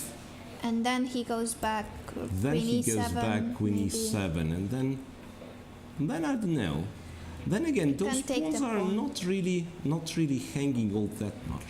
I'm guessing maybe I just play king e2. You know, after bishop e5, I might start hunting this one. In fact, interesting. No, I don't think white is any worse here. Yeah, white is definitely active, so Somehow, that should yeah. compensate. This kind of compensates for this pawn, and perhaps the whole decision of taking this one it's risky. Okay, let's not doubt that it's. I mean, I don't really think it's a bad move, but it's quite risky. Yeah, of course, we are talking about it from the human point of view. We have no engines on, so you might think differently if you see the computer evaluation. We have no idea about that. Well, the thing is that people who are playing, they are very strong chess players, but they are not computers themselves. Yes. So, and I would really call this one being impractical in a way, Because it's too you risky. you allow too much of a counterplay for white. Of course, if he will manage to prove the opposite, he has everything under control. He can protect against all the threats. Then credit to him. But Another reason why he shouldn't have gone for this line is that he has less time on the clock okay. and approaching time trouble. Yeah, that's interesting. This rook g4 move might have been missed by Vidit. We see board for Nagy Parimarian changing his look for the game. That's kind of the Nepomniachtchi style of playing, Yeah, isn't the it? hoodie thing, huh? Right. Now, I remember Magnus Carlsen in a Also. hoodie. When he I was in the sometimes takes a Olympiad, day yeah. out of his suit days. Right. And as for the position in Nagy's game, yeah, as was said, Black apparently has no risk of getting a worse position with such an active pieces, with king being on e4, those knights controlling a lot of central squares. So this can only be better for Black. You see the captain of the Chinese team. I wish I could tell what his facial expression suggests, but Chinese people are so good at having a poker face on. So whether they are winning, losing, excited, nervous, I have no idea. Right. Well, actually, in the game of Atiban against Yu Yang-gi, this might be worrisome for India, because after rook 1 c6, the move which Yu Yang-gi played, we never take a look at this one, h4, very logical one, to remove this pawn which was hanging in some lines, and he wants to take open the second And rank, then it's once again take a on mating a2. net. This is a terrible news. I mean, if something like this happens on the board, it's just bad for this king. So after h4, what And if he white takes has to do? If It's he also takes, bad because the king on h2 will not be then safe. maybe I can come back to my idea of chasing this bishop away, but from the right square this time, so that there is there are no tricks like this. And then, yeah, you will have to choose or maybe you don't have a good square. Bishop d1, rook a2 now. Also guarding the protect the f7. f7 square. That seems to be a smart move. I thought of this though, to chase the bishop away. Maybe bishop simply goes to f5. I was thinking of various other tricks, but can't see anything. So maybe just bishop f5. I'd say still chances for white to escape, but because, I mean, black pawns are weak, so it's more not about the extra pawn black has, but the About the mating white mating net for this king. So if the king survives, apparently white should get away with that this way or another, because he'll start taking pawns, get some counterplay, and it might end up being, I don't know, somehow a pair of rook gets exchanged, the queen side gets liquidated, and then it will be 2 versus 1 on the king Mm-hmm. side, which should be possible to hold. But yeah, white But has to before make that- sure. Yeah, has to make sure the king survives. And on the remaining 2 boards between China and India, Yeah, first one is Dingli Ren. This one we've seen. Right on Negi's board, it's an ending which is, as we said, can only be better for Li Chao. I think we are another informed result of another between result. Egypt and Egypt Norway. and Norway. So just to check what this could have been. That was Aha, so that's an equalizer. It's 1 each Oh, in Egypt versus so Norway on board 4. Oscar Hauge lost to Ali Farahat. Yeah, this French defense thing. So it turned out that white attack was, say, more dangerous. King never made it to Yes. C7, B7, never made it to safety. Ali Farahat scores the first victory for Egypt and ties the Something score like with that. Norway. Yeah, H5, Rook E7. He was almost ready to run away, but after this, F takes, and maybe the position is already no good because it was possible to take H7 as well, take G6 as well, but Knight H7 seems to be stronger because Yes. it doesn't let the king run away. King D7 runs into Knight F6 and white Losing the picks the rook on H8. 24 Something- moves. 24 moves. So Yeah. another miniature, another mini quick. game. Something must have gone wrong already in the opening for black because it's not normal that you are so slow getting your king out of E8 and that you have a knight on A8. It's Somewhere here, could he go for the plan I've mentioned, bishop G5 and run away? So, well, this is not that you do light-hearted because it really decreases your attacking prospects. You really desperately need this bishop to attack those pawns. true, but it is But safe. maybe, yeah, at least the king is safe, and even if you lose H7 pawn, it shouldn't be all that much of a worry. So in this case, actually, black could have been able to fight at least for a very long time. Yeah, and the way he played it was perhaps too ambitious. Knight A7, Knight A8. Now, this is It's something you do it's not do. already very awkward. I think these moves happen either when you have a bad day or when you are not objective about the position. So I don't know if the Norwegian young player was too ambitious, trying to create chances in a position where he should have equalized first, or simply he was having a bad day. So what can I say? Egypt might not win or make a draw in this match. They might still lose, but they already won more games at this champion than my Than compatriots Ukraine after 2 matches finished.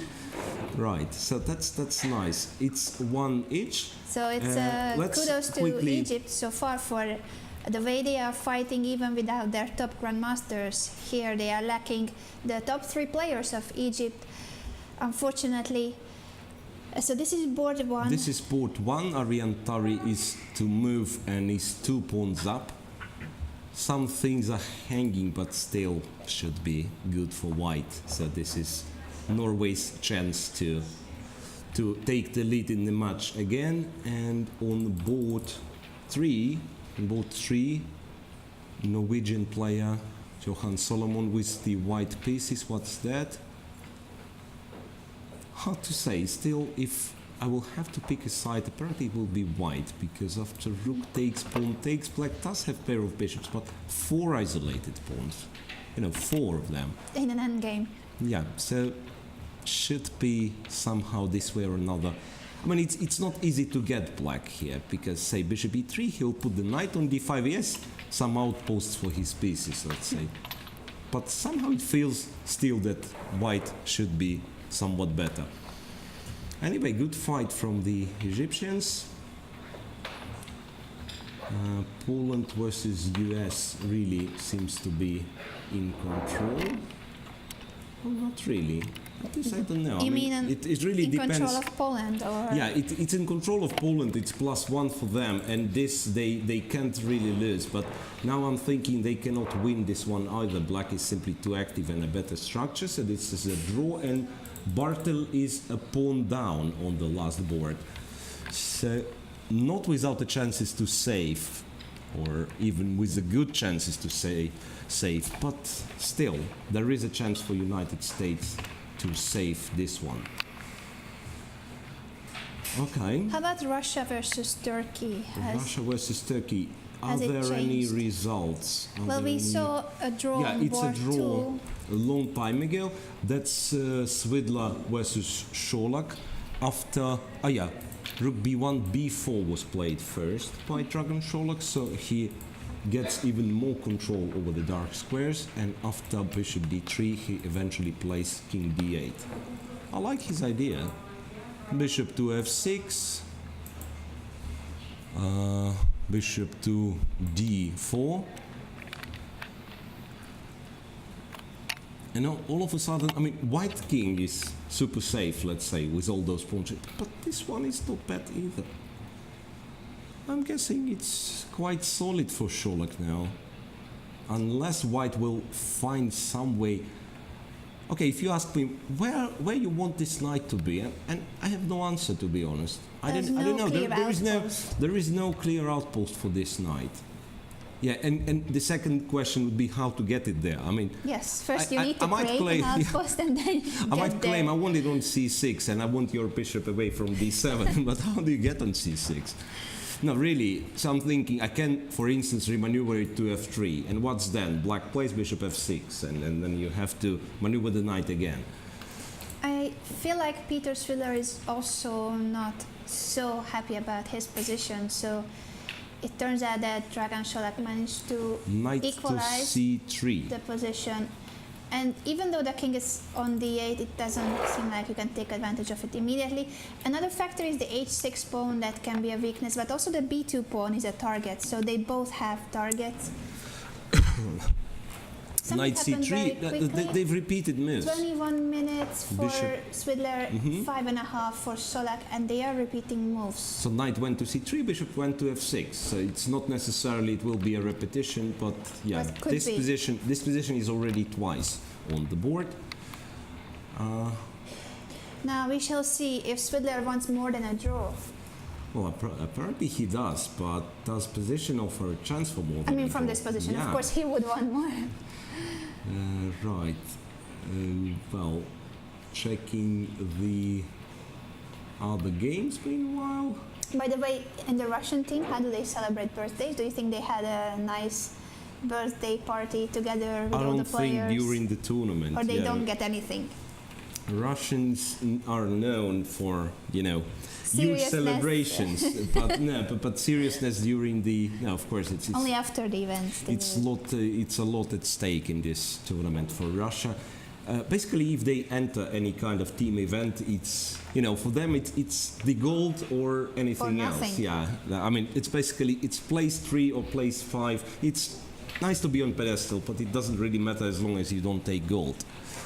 So until there's no gold, Peter's birthday will not be celebrated. Yeah, I think so. Right, so all the other games are kept tense. This King's Indian, by the way, seemed to work quite fine for a Turkish player. Now he has some files open. Oh, sorry to interrupt you, but I Yeah. believe he's looking at the situation on the other board so that Peter. he can decide whether Peter. he should take the draw. And the thing is, you don't really know what's going on the other boards because positions are quite messy.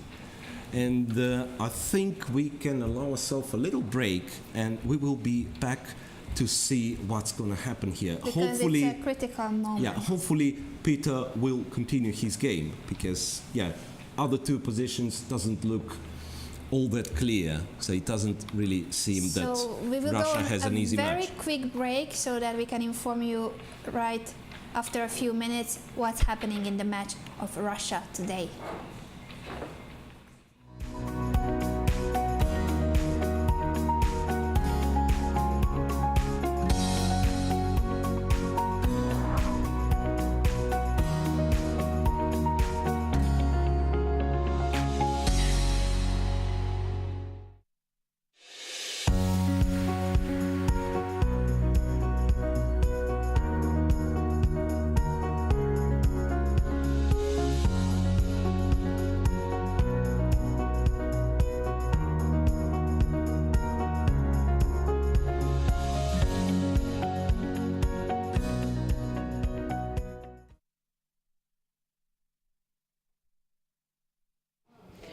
Dear friend, our guest is FIDE Chief Executive Officer Jeffrey Borg. So, Jeffrey, just say a couple of words about the organization of this event. Well, we're always happy to be in Khanty-Masiysk. We organize many events. Already in the last 9 months, I've been here 4 times. Actually, first time was in October for the World Youth. Then we followed up with Women Grand Prix in December. And then I was here again February negotiating some things. And then finally, of course, we're here for this event.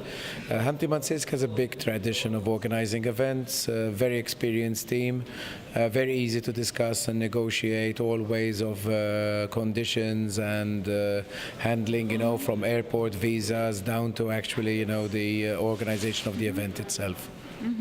So, are you happy with how it's going on now? No, of course. I mean, everything is up to standard. We have top pristine playing hall.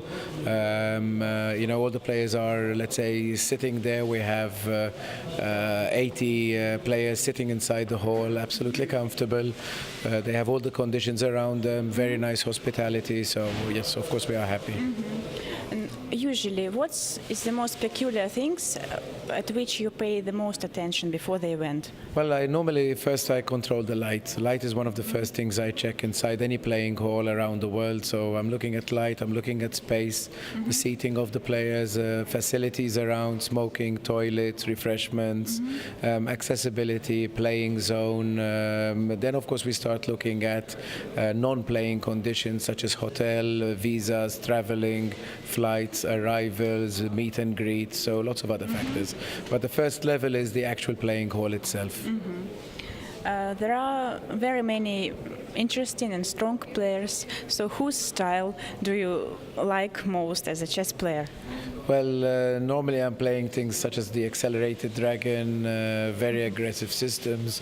So let's say you have to enjoy your chess. So comparatively here, I would say, you have some players who like to tempt fate a little bit sometimes, like Nepomniachtchi. He's always playing interesting chess.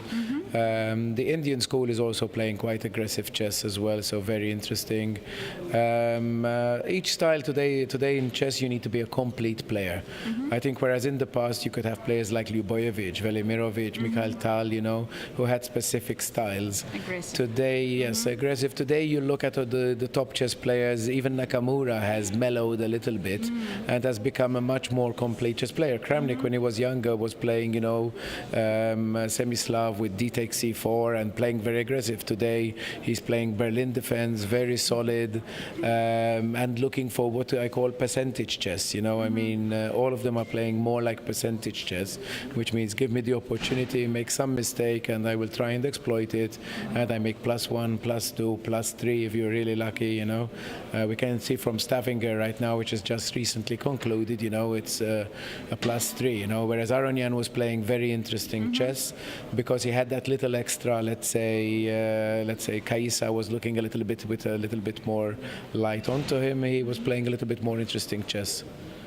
Okay, so speaking about Nakamura and Kramnik, there is a coincidence between Stavanger, Paris Grand Chess Tour, and this World Team Chess Championship. How did this happen? So, how can we, in future, improve these things? Well, FIDE announced, of course, its calendar, and FIDE always announces sometimes we do have to change because organizers may have some force majeure.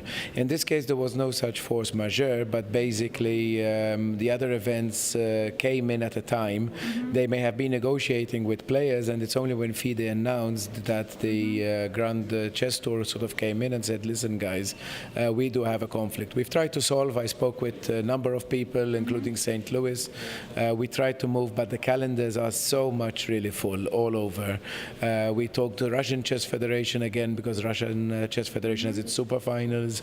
They've got their team championships, and at the end you find that you cannot move whichever way. When we went actually even up to November nearly, so which was crazy, because we were looking, and then we said, listen, guys, at the end of the day, yes. yes, some teams will suffer a little bit. Some teams actually were nominated as wild cards, and because their players were playing in the Grand Chess Tour, basically Rajabov and Mamedyarov, you know, and well, Russians, we didn't have too much of a problem because Russia, of course, has such a wealth of players.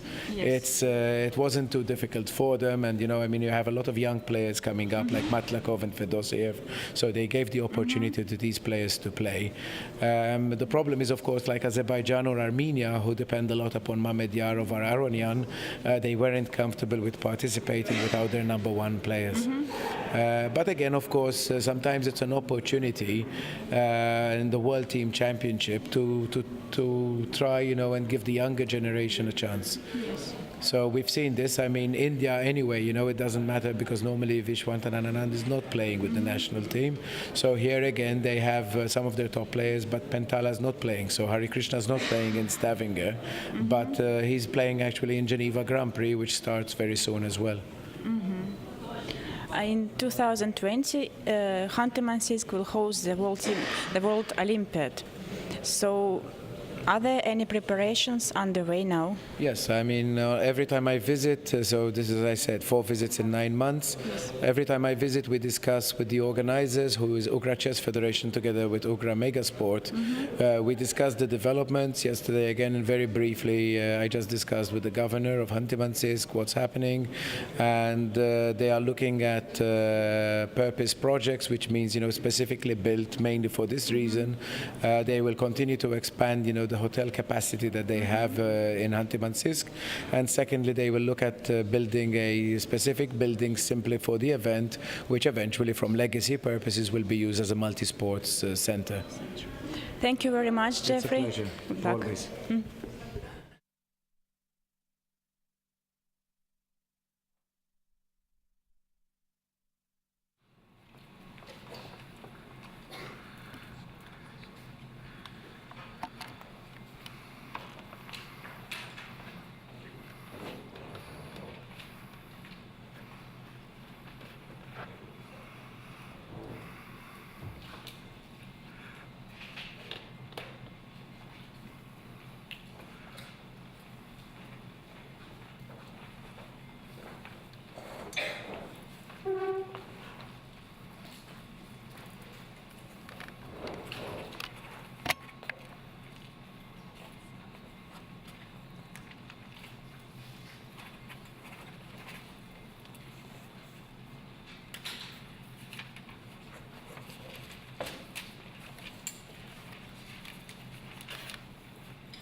Welcome back to the World Team Chess Championship in Khanty-Mансийск. This is day 2, and we decided that we shall continue with the match between Russia and Turkey, where there's another result. Peter Swidler decided that the move repetition was the right choice. Shall we see once again the position where he made a draw? Yeah, by the way, as far as I understand, yeah, we are shown Alexandra Goryachkina has finished, and I'm guessing it's also a draw. So Russians, while being favorites in both women's and open section today in both matches. They struggle to win a single game yet. So that's the position I have. It's Swidler versus Dragon Sholak. So knight e4, bishop d4, knight c3 was the repetition of moves. And just to make it sure that it's not a mistake, Goryachkina's game, just to figure out if it's really a draw. Just quickly, can't see it. Judging from her facial expression, it's a draw. So she's not happy then. Not really. That's the final position. No, She won. Then she Is won. it how Russians celebrate their? Yeah, that's a bit strange because I thought, yeah, she definitely looked not happy. Okay, so she has won. She has won. So well then, yeah, something has happened. Yeah, we were not looking at this one right after the opening when it seemed very nice for black, but then Goryachkina managed to outplay and bring her team a lead. It's +1 for Russia against Vietnam. Then, if I'm already here, just quickly, I'll check the other ladies in this match. So, Nguyen against Gunina on board 2. 2 minor pieces for white and rook and a pawn for Valentina Gunina. I don't know what's that, to be honest. Not easy to make progress for either side, it seems, because black, if he gets a 4a3, he's oh no, it's 2 pawns, or yeah, it's 2 pawns for black, 2 pawns on the rook. Sorry, but games are finishing in other matches as well. That's Pierron, Kasper, and against Ray Robson. Right, so apparently a draw. It was this rook and queen versus rook and queen at pawn up for Pierron Kasper, but apparently it was not enough. We will be back to them just quickly. Okay, so sharp position is in Gunina's game. Last move, knight c7. White starts taking those pawns. Black will march his a pawn forward. I'm guessing rook. Oh well, actually it's not easy. Some rook a7 is needed apparently, where white's gonna take a3. How do you stop this pawn? That's remains a mystery to me. Right, I'm not sure if it's possible to stop this pawn after knight c7, rook a7. All right, so doesn't look bad for Gunina anyway. And for the Russian team, it means because that will be already the second victory in this match. Yeah, if Gunina wins, then they are. Yeah, the match is safe. I believe they won't lose 2 games. Lucknow managed to win the pawn back. That's the current position in this game. I'm guessing black should not be worse here. It's white to move still, right? So knight d2 as a potential idea to get rid of the knights, and as well rook c. Oh well, rook c1 is also an option. Some a3 guy might be a bit weak. So some chances for the Vietnamese. Maybe in this game, slight chances. Yeah, I don't really think that black is better, but under the circumstances, it might be this position might be the position that they have to play for win. Right, and then in the game of Kostyniuk, here I'm thinking white does quite well. Still, the knight on c5 is nicely placed. So. Yeah, she has just played knight d6. A knight d6. White's gonna take on f4, I assume.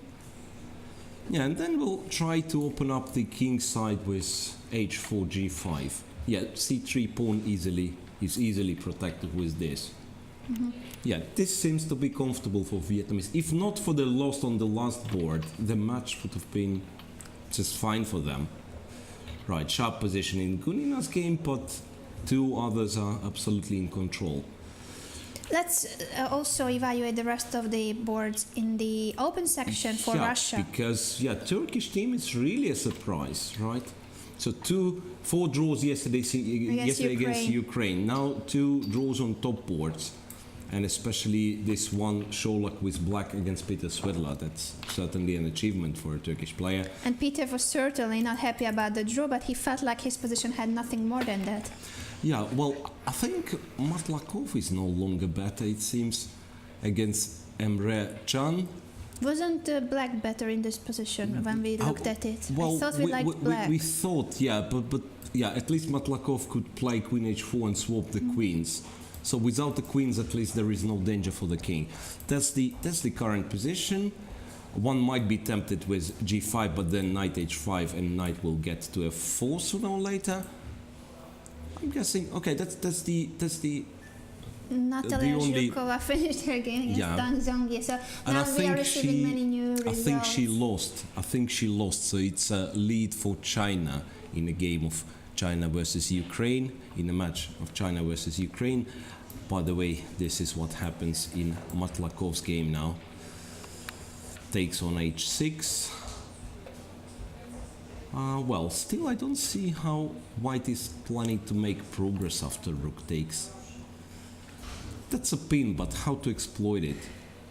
It's the pin and it will be a pin for one more move. Can it be that he will do something like this, which would kind of break the balance? Bishop e2 and some knight g4.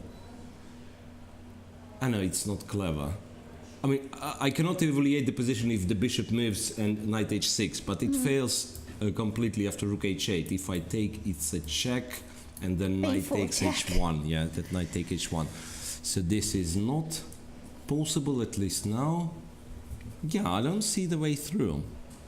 Might be not easy for Russians. And then Fedosiev on the last board. That's the position where I'm Here not he sure. played this f5 move Yeah, that we here- liked a lot in this game. f5. Sacrificing a pawn for the rook lift. F5, yeah, that was rook g1, pawn was never taken. Rook g1, so the rook is in time on g5. That's a very important move, so that if rook h6, he's in time to play rook g5 to stop, yeah, to protect the h4 pawn this way. Bishop e6, ef5 now, and knight jumps to e4. Somehow, yeah, white might not have the best structure, but all of his forces are concentrated on the king's side. So usually, white should not be worse in a situation like this. h5, black has taken with the pawn, but that makes the bishop on c8 very, very passive. Takes, rook to g2, attacking the queen, queen e8, knight to d2, and after rook h6, king went to g1. Rook h5, queen g3, and queen g6. This Some is what more happened, trades. and more trades. I'm And the guessing- Turkish players looking at board 3. Okay, they must have made move 40 so that now he can evaluate his teammate's position and see if the draw is good. apparently he took on g6. Yeah, Yes. because there is a pawn on g6, and now he's thinking. Turns out he can't take the pawn back immediately because of knight e2 check and knight Picking up the f4 f4 pawn. That might be not so simple, this one. But there is still a feeling like white should be okay. Knight c4 attacking this, then putting the knight on e5. Somehow there are... Yes, Okay, some more results. Let's Yeah, just Let's see the assume results. that yeah. these positions are roughly equal, and that is really good news for Turkey. Yesterday they had Ukraine to a draw. Today they are facing Russia, and it seems that they can once again tie with another giant. So that is the Russian national team. We shall of course come back to these games later on, but so far it's looking good for Turkey. Yeah, right.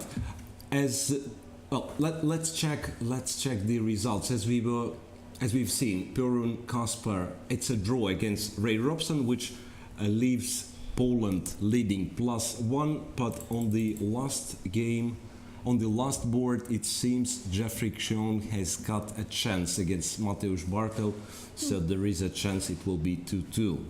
So he has to take care of this pawn, but other than that, 2 minor pieces should prove to be stronger than a rook. China versus India. All games are still in progress. What about the Ding Vidit game? Vidit.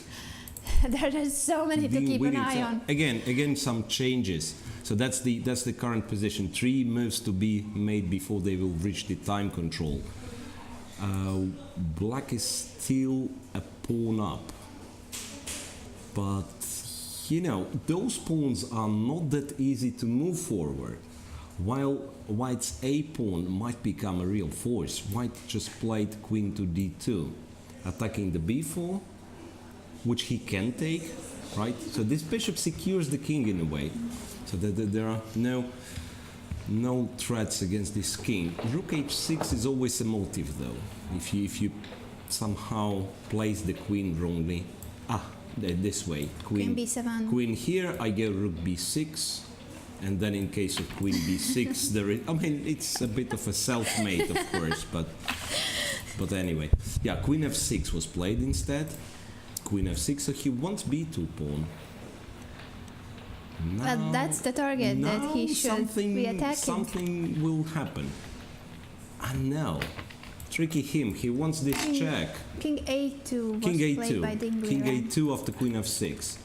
King a2, but now bishop b2, rook d6. Wow. Rook d6, and then rook takes h6 will be played. I don't know how, but it will be played. I mean, what a messy position this one is. And with just a few minutes left for Vidit, I think It's he like has, 4 minutes or? I believe so, 14 minutes for Dingley and 4 for Vidit, if you Yeah, see so the clock king a2. correctly. 2 more moves to make. Yeah, but on the other hand, if he's not getting excited, if he's not taking the b2 pawn, isn't he in control of the game? Yeah, why did he take it? Yeah, he will not, right? He will might not. have blundered something in his calculation because he thought bishop takes b2 was the strongest. No, but it's not taken yet, right? It's not taken yet. Oh, so I king thought- a2. No. Okay, sorry, I just said that- thought that he took No, it. that's the current position. So king a2, taking he's might be thinking. a losing move. Yeah, this might be very bad because rook takes and rook h6. I don't know what you have to do to make rook h6. Well, queen e5. Maybe it's not. No. Then rook h6, queen h6 wins. Yeah, that's probably bad. Yeah. So this is really tense. It's Without a taking time on trouble. b2, it is Yeah. not that dangerous for Vidit, but he's running low on time, so he still has to make 2 moves to get the extra time after move 40. Yeah, well, this is exciting, of course, but we will have to interrupt because we are ready. I'm guessing we are almost ready for press conference with the Women's World Champion Tan Zhengyi, who brought her team a lead against Ukraine, winning against Natalia Zhukova. Well, as soon as we will be ready for this, we will be switched. So far, that's the only result in this match. Yesterday she lost and today she managed to come back. So let's listen to the Yeah, we are Women's ready for a World press Champion. conference and we will be back right after.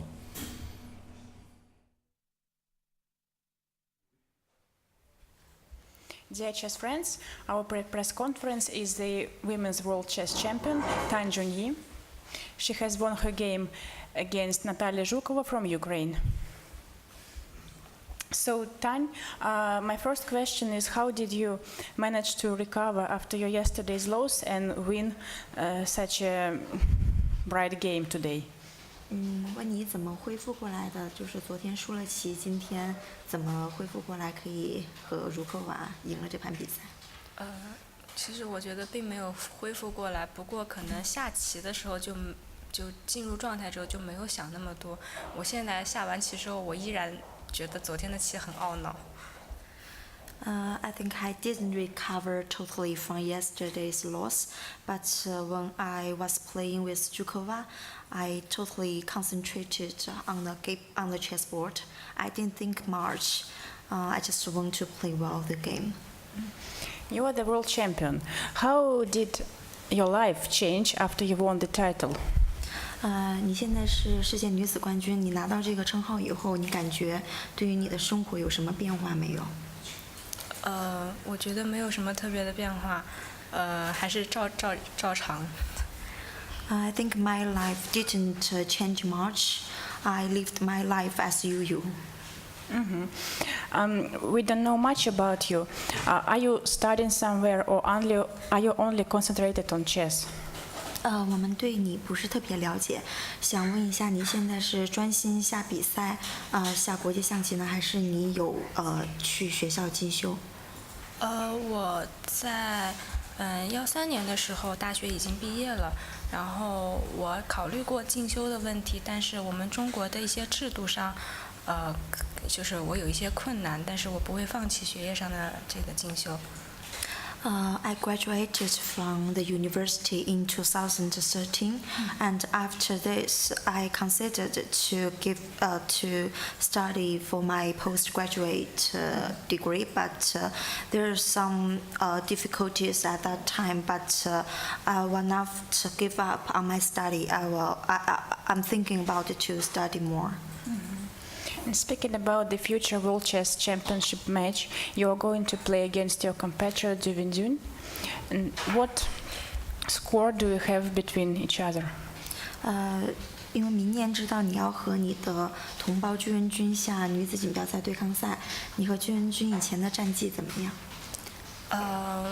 我觉得可能5-5之书吧，然后可能这个就是说我只是赢在了比较关键的时候。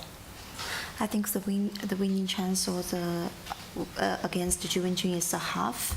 I think each of us have some opportunity. And my last question, where do you prefer to have this match, in China or in some other country?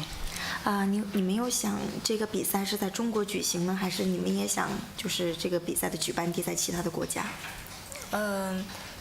我以为这个比赛只会在中国，还会在别的国家吗？I have thought that this tournament has to be organized in China. I never thought that this match was organized in other country. Thank you. Do we have any questions? If no questions, so thank you very much and good luck. 好。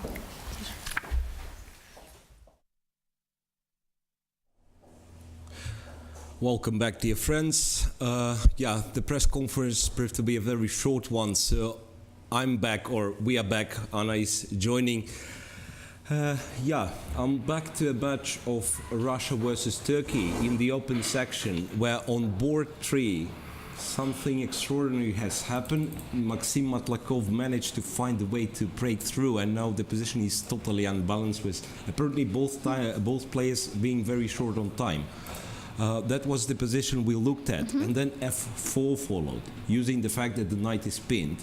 E takes, king went to d4, so now he wants to take on h5, win this h-pawn back, and then apparently try to win an f-pawn as well.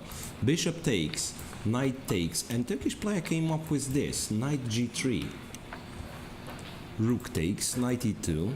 King d3 is strictly only move, and then knight c1 check. And can white really? What can white do? King went to d4, knight e2, king d3, knight c1. So they've repeated once.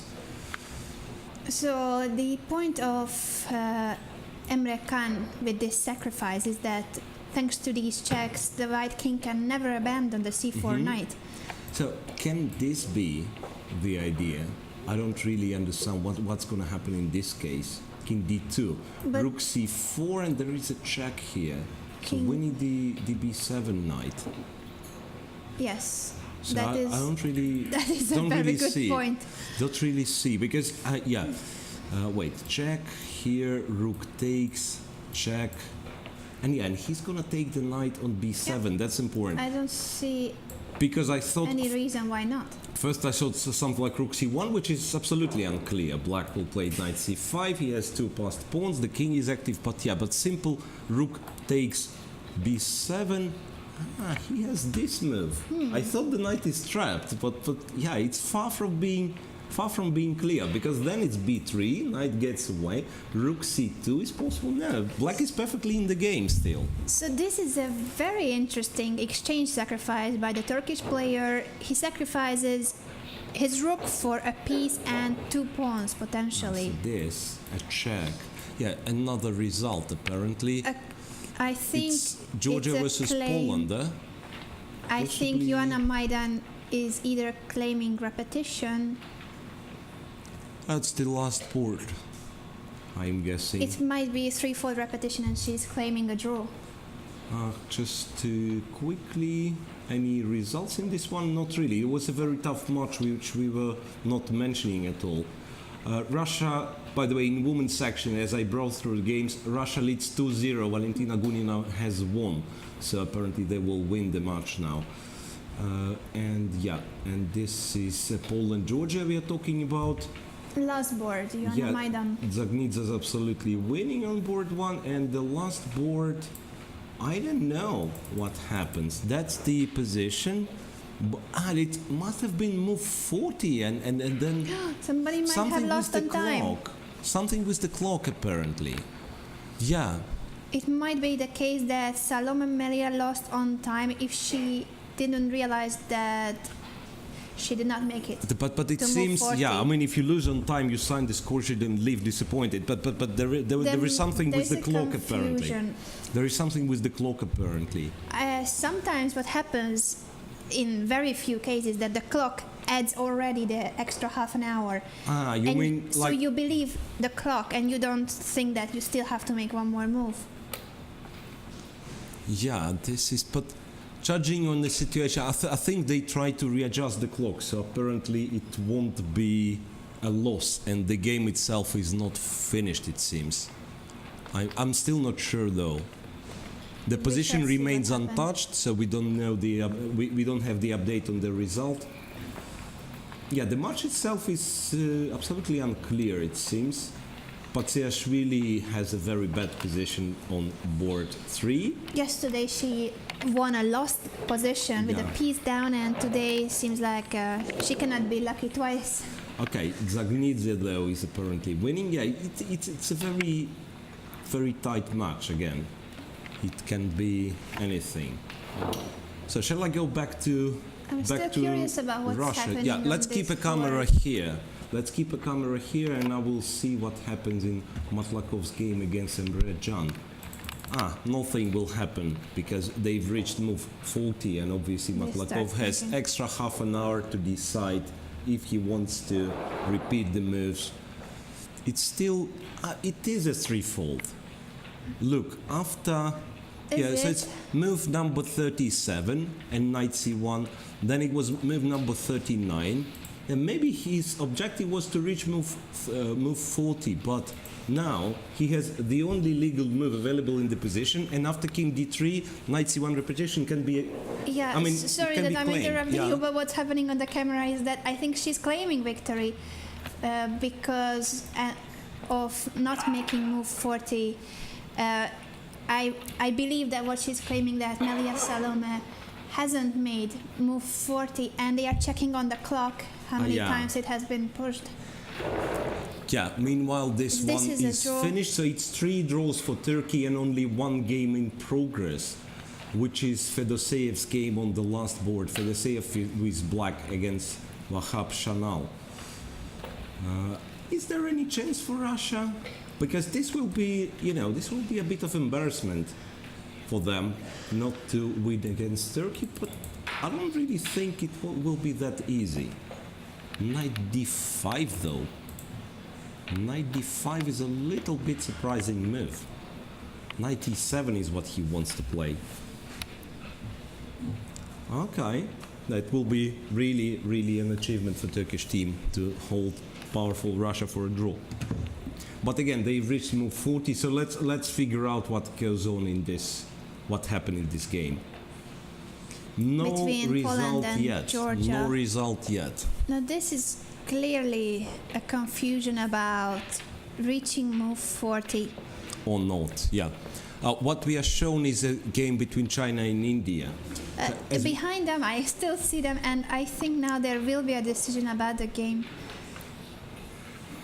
Yeah, some explanation, but again, as we cannot hear this one, does it really make sense to?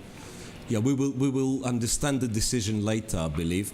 Yeah, but I think the game will continue. It feels like the game will continue, this one. Or I don't know. I'm not sure about that. That's confusing.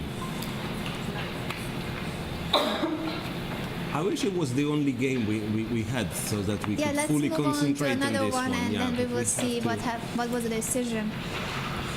In the game of Salome Melia against Joanna Maidan. I have to say, though, that, well, in the match, in the ladies section, the match of Russia and Vietnam, it's still tense. Because, yeah, Russia leads 2-0, but this seems to be, well, a very pleasant position for a Vietnamese player against Katerina Lachno. Yeah, they are trying to explain something to Salome, so apparently she has lost her time. I believe so. Right, what I was telling, yeah, Vietnam against Russia, it's not... And we see Joanna smiling. Yeah.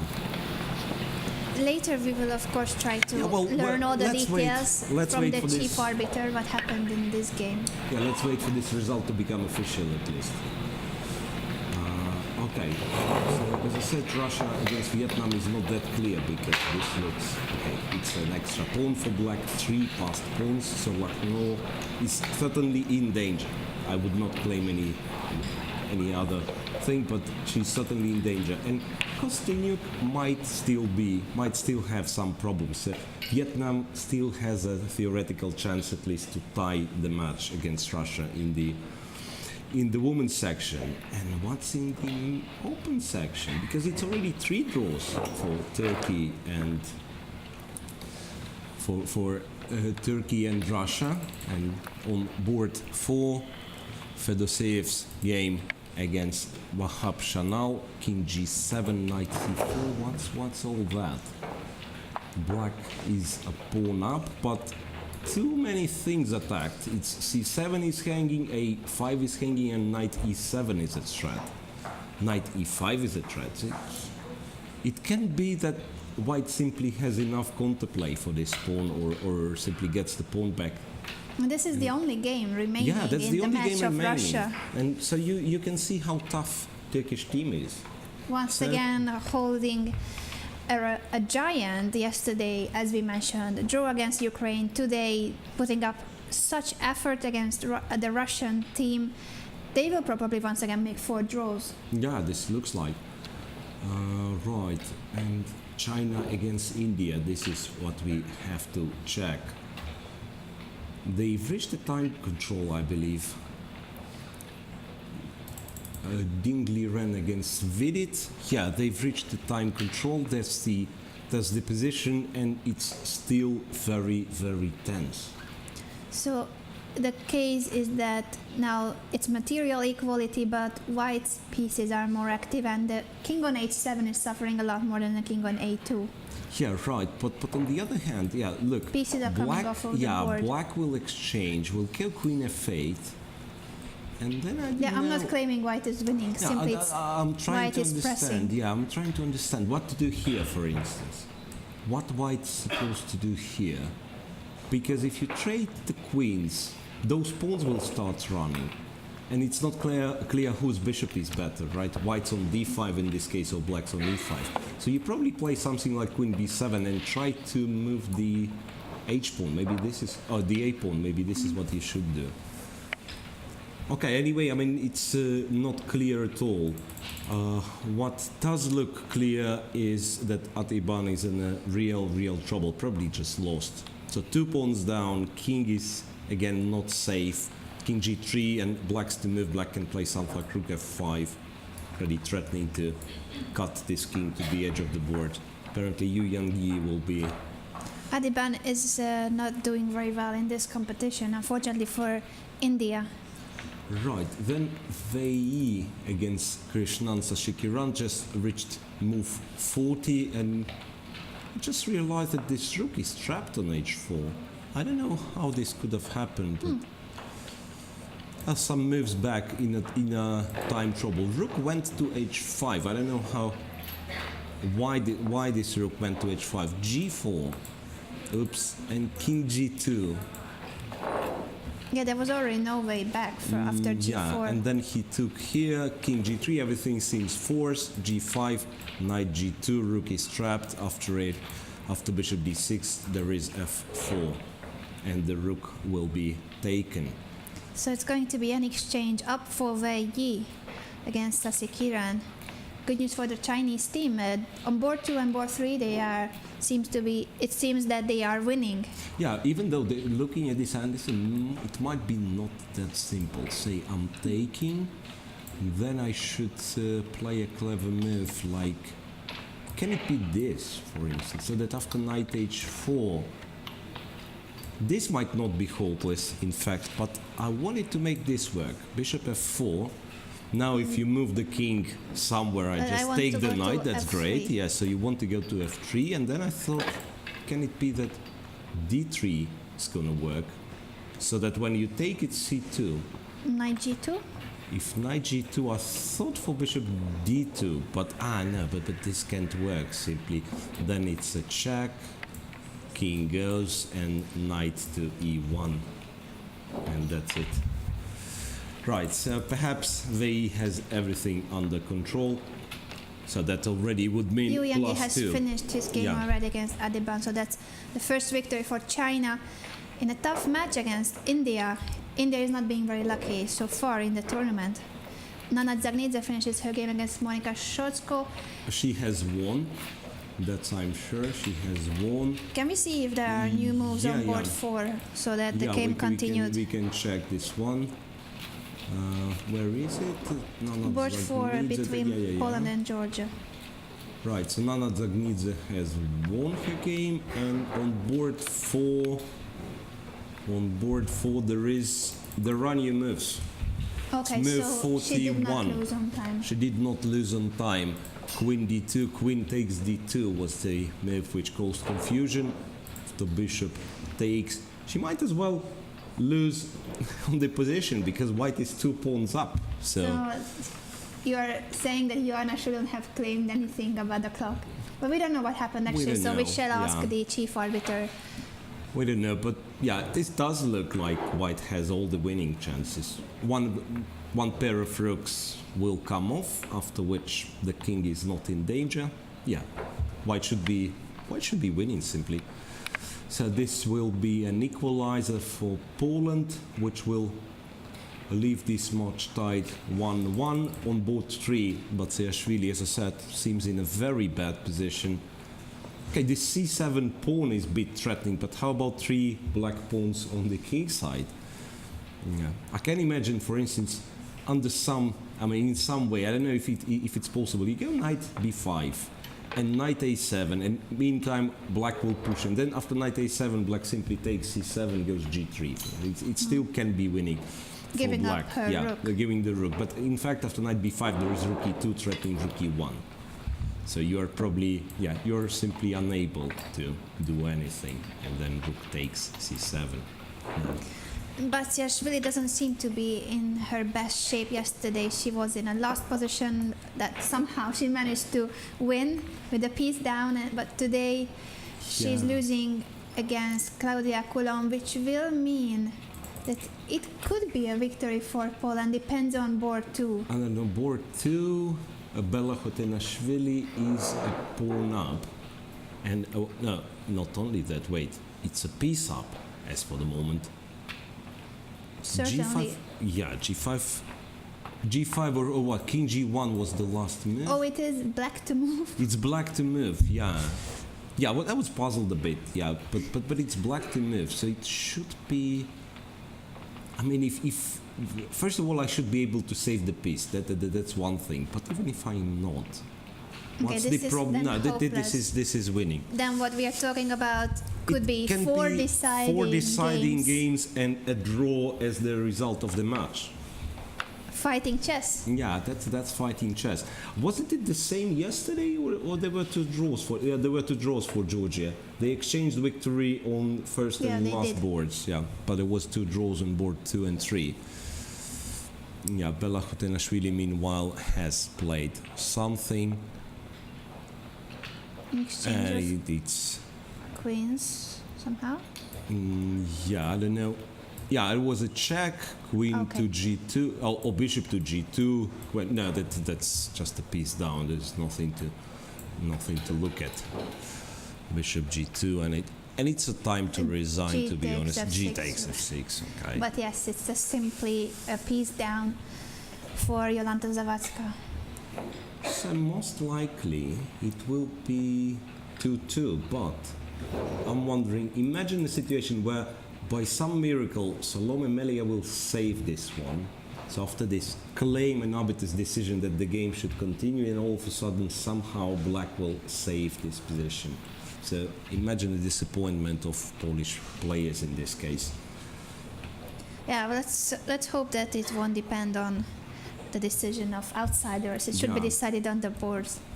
Right, so I'm checking the match nearby, United States against India. It was a draw on board Zawadzka one. Yeah, Zawadzka resigns. eventually resigns. So for the moment it's 2-0 for Georgia. But they are losing on board 3 and they are 4. losing on board 3 and 4. Right, so United States versus India, draw on board 1. Then board 2 is in progress. Can't figure out whose move is this, but doesn't matter. Tanya Sachdev has an extra knight. Shall we show it, or it doesn't matter Should be anymore? winning, yeah. I mean, here I don't... Okay, it's black to move, but does Doesn't it matter. change anything? No, it's just So winning. it was a draw on board 2, you were saying? US? No, no, it was on board 1, it was a Board draw. 1. Oh, yeah, Harika and that we already Zawadzka. discussed. I thought that was a new result. Right, then Tanya Sachdev is winning. Nemtsova against Ruth Padmini. Nemtsova is winning, at least very good chance. Some extra pawns, depends on if f3 can be kept, and was a draw on last board. So it can be a fighting draw in this match. So like they will exchange victories on board 2 and 3.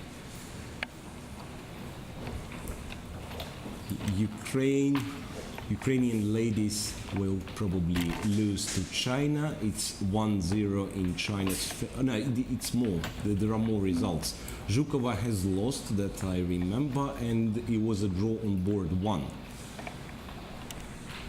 Ushenina against Zhu Wenjun was a draw. Not much was going on in this game. That they got to some position with all the pieces on the board, simply agreed a draw. And board 3 and 4 Board between Ukraine 3 and China. 4, yeah, right. Gorky against Yulia Osmak. Well, this should be held no problem. Well, in fact, black is not worse, simply. You can go knight f3 and take with the knight if needed. No, it's just a draw. And it's board 4, right? And on the board 3, Gaponenko is to move. That was very important.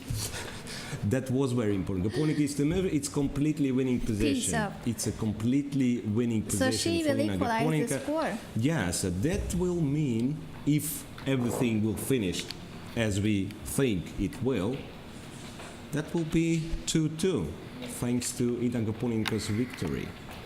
I don't know what was happening, but somehow she has managed to win a piece.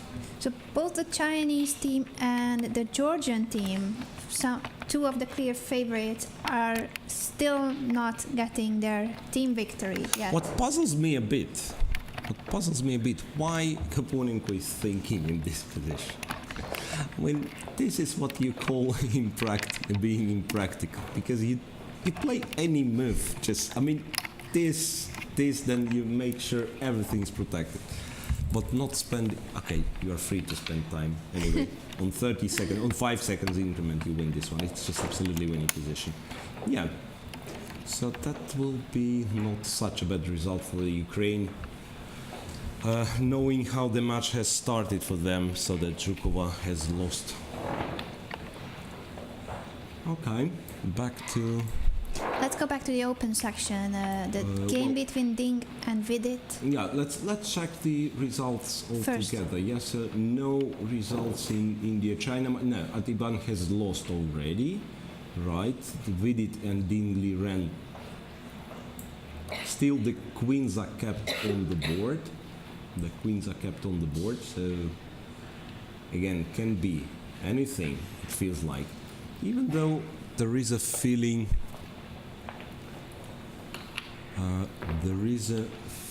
That White's king is somewhat safer. We are talking about the position like that. That's Ding against Vidit. It's still the case that the king on a2 is safer than the king on h7. Right. So what were the last moves in this game? Oh, no, not much. It's rook a8, and I was looking at rook takes a8, but Vidit played queen d8, so, which I don't like really, because you kind of move the queen away, it stops the pawn, perhaps, so that I can possibly put it on a... No, I can't put it on a7. There will be queen g8. Feels a bit awkward for black. I don't know what's gonna happen. Still tense. There we see the players, top board, China versus India. Right. So China is leading in this match already. Yeah, it's 1-0. +1 for China, and then Sashiki Ran, we thought, is in trouble against Wei. But this last rook f4 move is not a bad one. Sorry, rook f6 is not a bad one. I was exchanging rooks, if I remember correctly, but this rook f6 is probably a better way, because after knight takes, now he can take on f4, because the bishop is protected, and then take the h4 knight, still keeping this idea of running. Actually, yeah, in this case, king f3 is a bad move, maybe, because I will be the discovered attack will be threatening. Not immediately. I have knight f5, but after this check, yeah, I will have to react. So probably here I should play this. G takes. Not hopeless for black. Now that I count the material, and for the moment it's 3 pawns for an exchange. It's 3 pawns. So white obviously can take h4, but then black gets a very stable position, bishop on g5, and then activates the rook. Who is better? Do you think then all this rook h5 and blundering the rook was on purpose? No, not really. Not really. But it seems to be working. I don't think. Yeah, now it's gonna. No, it can be that. Wait, it was a long time ago it happened. Starting from, look, from this moment, he was practically forced to do all that. Bishop d4. What a move. Knight e2, he's planning to go king h1. What a great tactician this player is. Rook to e6, and starting from this moment, yeah, you no longer have a choice. This, rook h5, and so on, and we've reached this position, which seems to work for black, as far as we can see. At least I don't see how to improve this idea for white. I mean, white has to take on h4. Something like that to protect f4. Can this be possible? So that... Could be. You are not in a rush capturing the rook on h4. Takes. Although... And knight takes. And yeah, it's still working. With the rook on a4, it is working. So rook a4, and then black will have to come up with another good move. So the point being, for instance, black plays h5 trying to free the rook. Then I take, and after this check, I can take with the rook, isn't it? Yeah, I can take with the rook. So I will end up being with an extra knight. Even though here it will be still not clear. Knight f5, rook g4. Too many pawns. Here it's certainly too many pawns. So this is still not over. But China is leading thanks to Yu Yangyi's victory, and yeah, so that's... How about Fedoseyev? He's the only Russian to play and try to beat Turkey. He's the only hope for Russia. Single-handedly try to beat Turkey. So we are shown some... This is Azerbaijan, Egypt. Azerbaijan against Egypt. I'm guessing Azerbaijani girls winning. The only one game left. I'm guessing they won all the rest. So that's really tough for women's team of Egypt. Yeah, it's 3-0 in Azerbaijan's favor, and the fourth one also looks quite suspicious. Right, so we go to Fedoseyev's game against Sanal Wahab. Just to see if he has any potential chance to bring Russia a very important victory against Turkey. So b6, knight to e5, rook h6. So he decides to at least to keep it a bit sharp, right? So that the g6 pawn gets protection. And maybe c7 is not possible to take. Can this be a case? Knight Because of c7, bishop bishop b7. b7. Wait, but am I forced to take this one? There is knight e7. Knight e7. There is... Okay, I thought to take this, but it doesn't work. It's too right? much, and getting the It's knight too to much. c8. The knight would be on c8, black will take c2. This is the line we are talking about. As we started to talk of this, it's better to show. Check, king, I say, let's put to f6. King h5 might be also Might be an even alternative. better, Yeah, but takes, but knight is simply not coming out. So it's takes, knight will go back, black will be completely winning. So, knight e7. Can it be that he's still gonna play bishop b7, chasing the rook? And in this case, actually the knight, especially this one is funny, because I'll play king f6, and then the knights are tied to each other, protecting. Yeah, so, well, has to take with this knight, knight c2 again, black has serious winning chances. Not only he has won a pawn, but both b3 and, oops, b3 and a4 are weak. b3 and a4 are weak. So there is a hope. There is a hope for Fedoseev, and there is a hope for Russian team. What other match is there that we haven't talked about recently? Egypt- Poland, the United States. Was that decided already? We thought that Jeffrey had some chances on yeah. board 4. Yeah, right. So it's 2-1 in Poland's favor, thanks to Radek Wojtaszek, who has beaten Sam Shankland already like 2 hours ago. And on the last board, last game remaining this match, it's Xiong against Bartel. And somehow White did not succeed much. He didn't take the e2 pawn just yet, and he has lost his a4 pawn. So I'm predicting a draw in this one. Which is bad news for the United States, because then there's no one who could equalize the score. Yeah. Board 2, was that over already? Duda versus Onishuk. I did not write it down, but I think we have seen a it. long time ago. Yeah, we had seen this one. It was this draw, A draw in 23 early on. minutes. So yes, this is the last chance of the United States equalizing the match against Poland. But the Polish team seems to be in a very good shape. They won yesterday against India, and today they are beating the Olympic champion United States. Right, I'm trying to... Yeah, I mean, probably he will have to do this and take on e2 and then hope for this one pawn. No, it's not possible. So I play rook a1 threatening this, and rook b1, and I will collect on b5. And you need all your pieces to support this g-pawn, which is hardly realistic.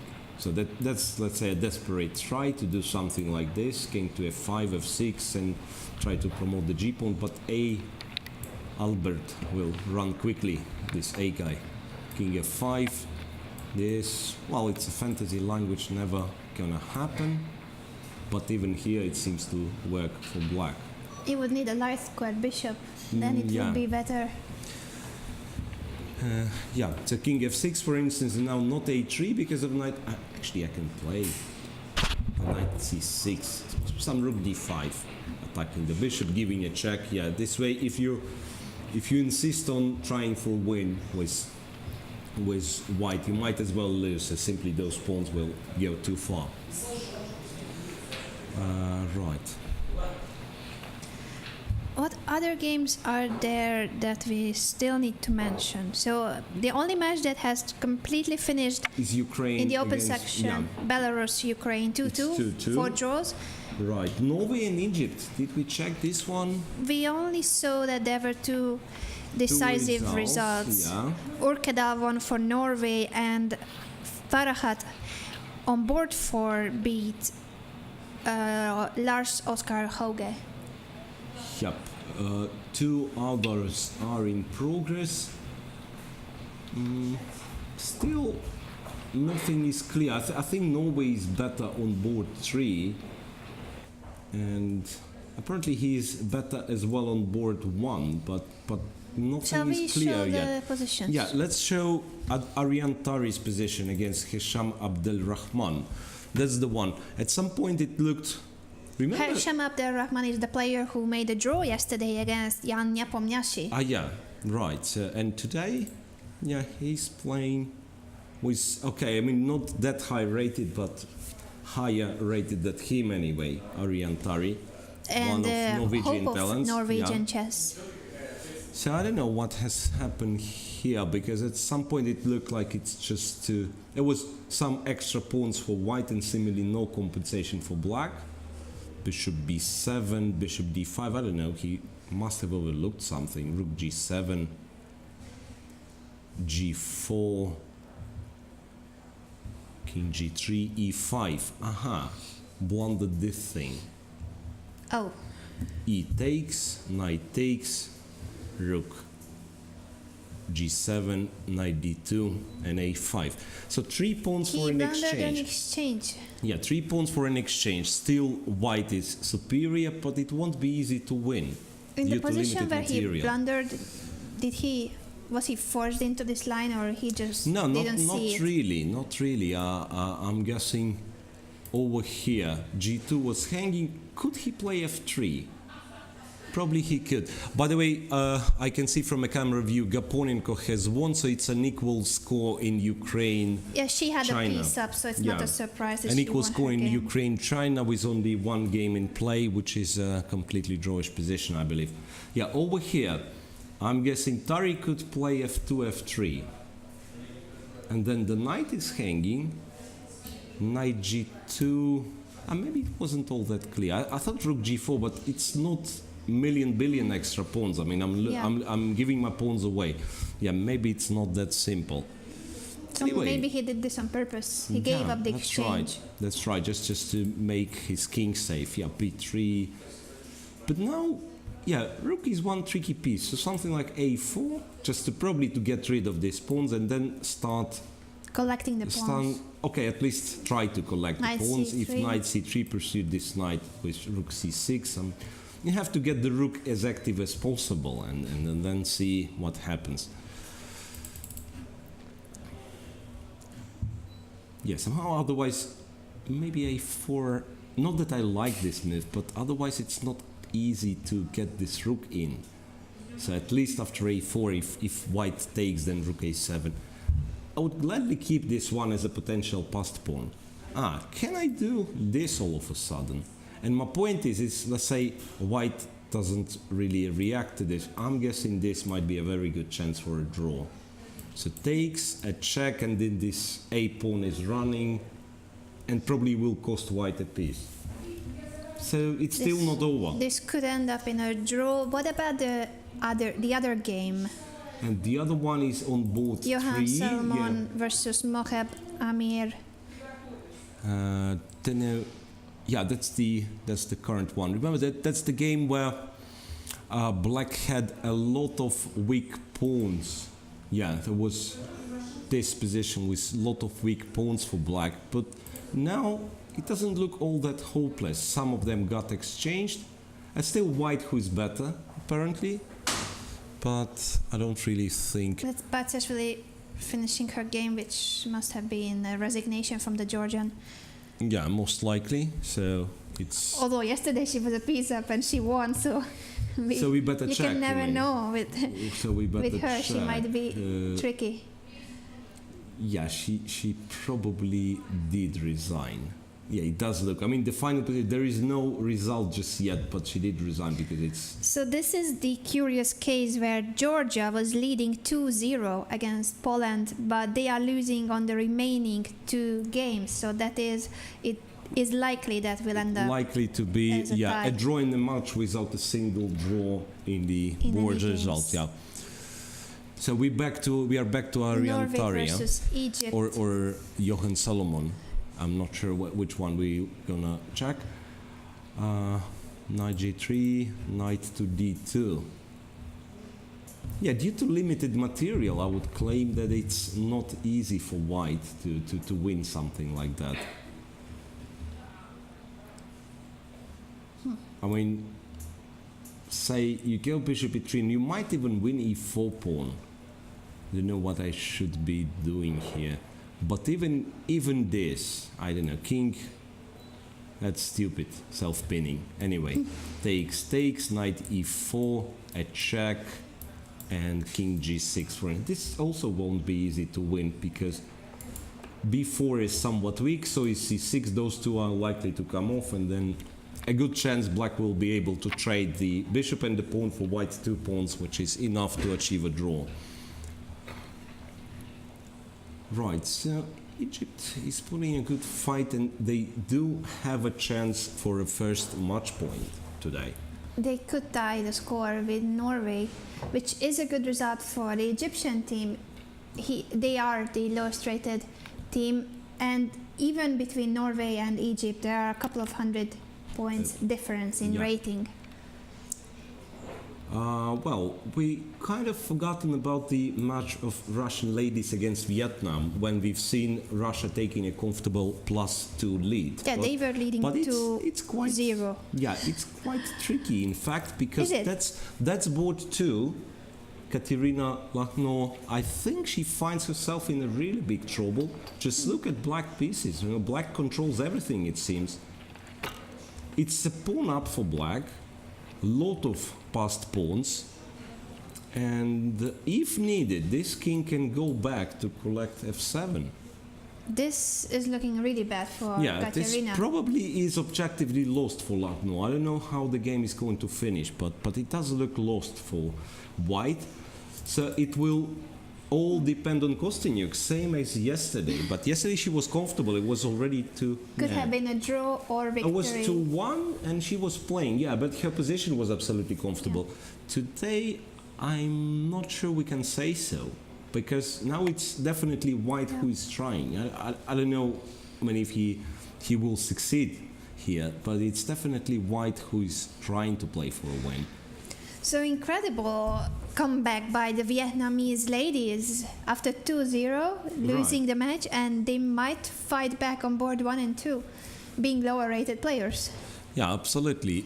Well, here I don't really think it's all that much better for white, but if it will be kept in progress, I mean, and getting lower on the clock with this 30 seconds, and you can get nervous, you can play one imprecise move and get into trouble very quickly. So for the Russian women's team, this is still not an easy ride, winning the match against Vietnam. Yeah, absolutely. And then having Lachno's game next to you as a distracting factor, because you will always be looking at that and see that this is very, very unpleasant position. I mean, it's a lost position. There is nothing to talk about. Lachno had also yesterday not such a easy game. Maybe she was lost at some point. We didn't know the computer evaluation, but her position was more than suspicious at some point that she managed to win. And this is Tanya Sajda finishing her game against Sabina Foysor. What was the result in that game? Tanya has won. She had an extra piece. Let me check. It's draw for Zatonsky. Sajdev has won. Draw on the last board, and Nemtsova is trying to equal the score against Ruth Padmini. I'm guessing now Padmini has some chances here. That's the only remaining game in this match on board 3. This is the current position. Black's d-pawn should not be underestimated. I mean, f3 is attacked, right? Still hanging. When we checked this game, it was hanging already. Yeah. So I don't know, something like that. King c6. How do you protect this one? I mean, it's not easy at all. I thought of rook check and rook d5, so that after rook f3, I will not go for this rook ending, but I will take b5 all of a sudden.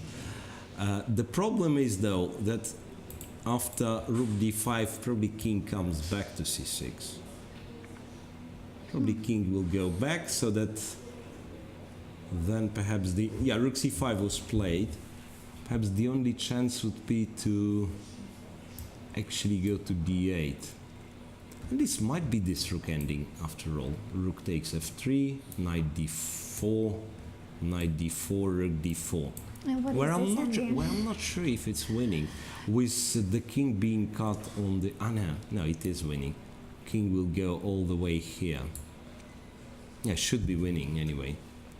Somehow this king cannot, yeah, if the king would have been on e5 to disturb the rook from the 4th rank, then black would have had a chance. And now you see this pawn plus the rook on d4 kind of put the king in a sort of a cage, right? So it is not helpful on the king side. So white will bring the king here. In the right moment, he can sacrifice the b4 pawn and get the king, say, cut far away from the remaining passed pawn. You see, Sabina Foyser is still at her board thinking of the game that she has just lost to Tanya Sajdev. She really seems to be under the effect of the game still. Yeah, could it, well, can I just briefly check what was happening there? She was a piece down when we saw it, but she must have blundered maybe. Yeah, maybe there was something involving a blunder. Not really, you know, it looks like she got outplayed. Somewhere here, I wasn't sure if she had to play h5. Was looking at this and I wasn't sure if h5 was such a great idea, or maybe the position already is not that attractive. It seems more the case of being outplayed. So Tanya played very well, and Sabina maybe thinking this is winning. Went wrong in this game, but she was being outplayed.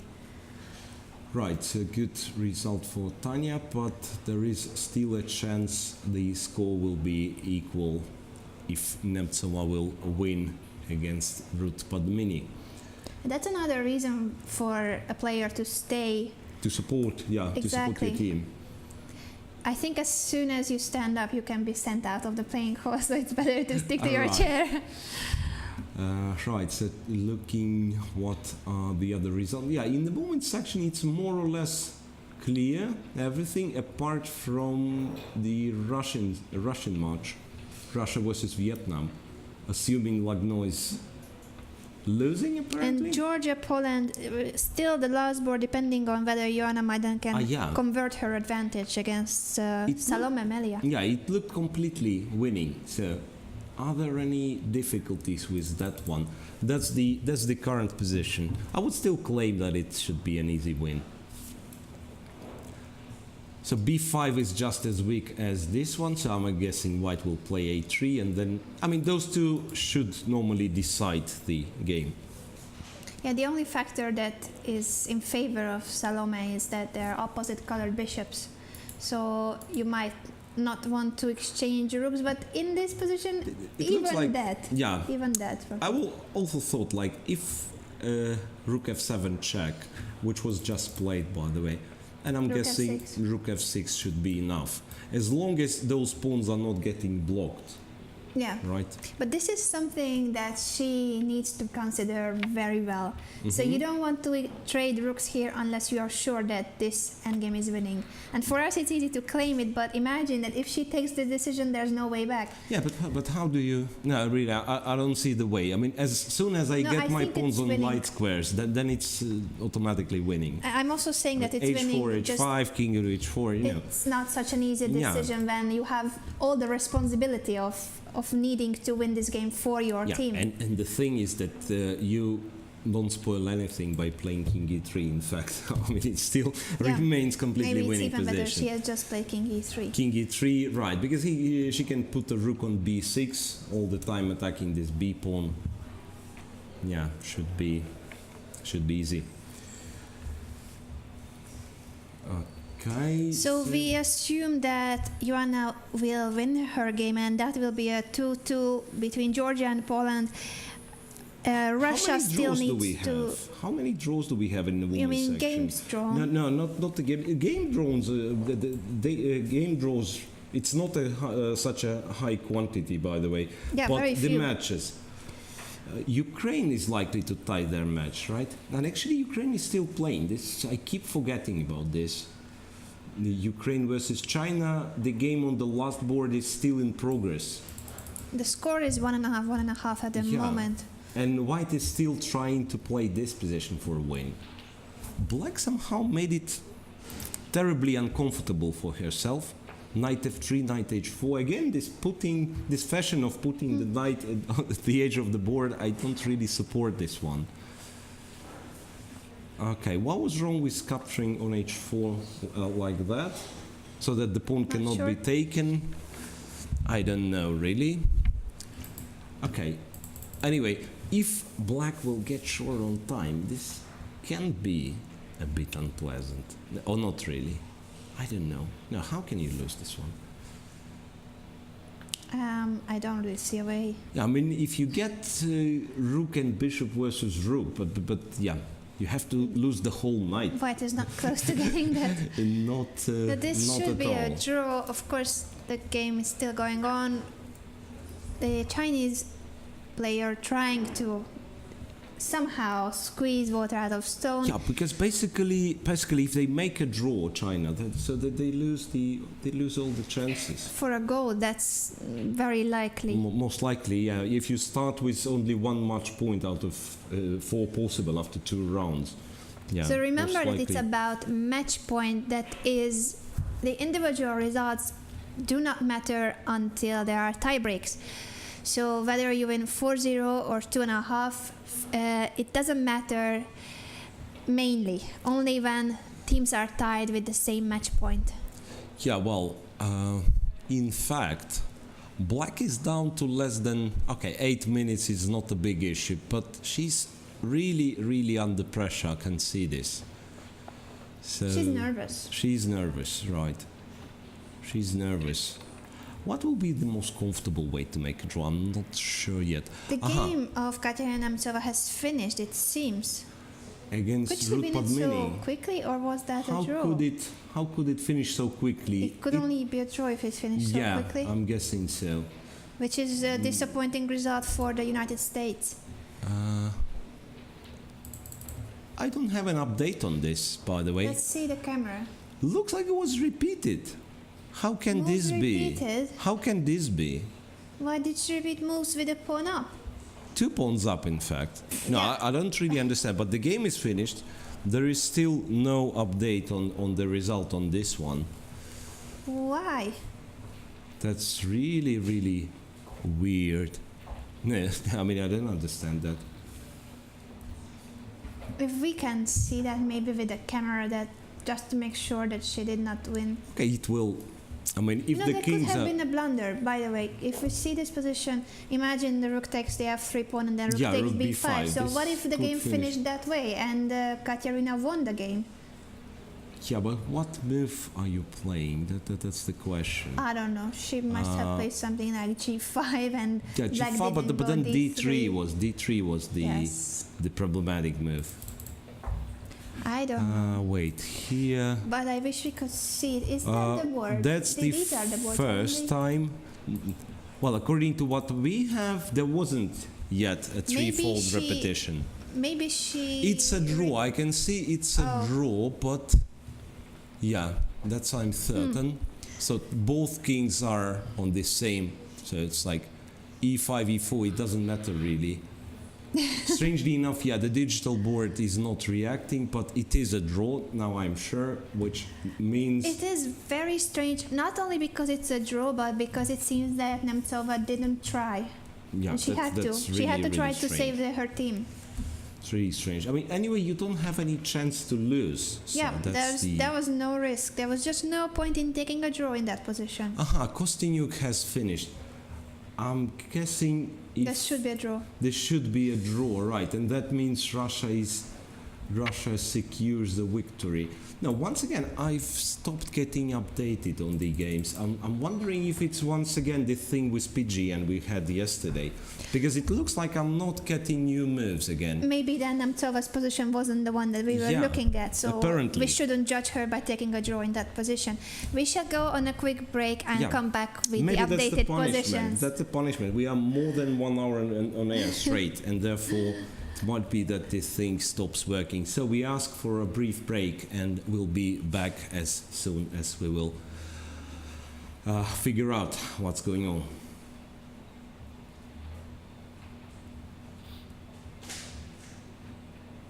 No break yet. Rublevsky smiling, so I'm sure Kostyniuk did not lose. Which means that Russia will win.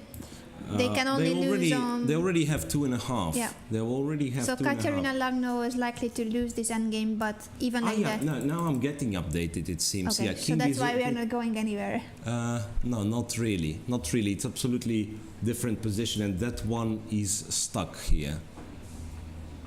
No, that's absolutely different position, in fact.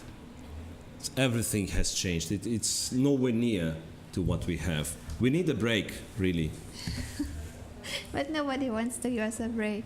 Let's see some more games.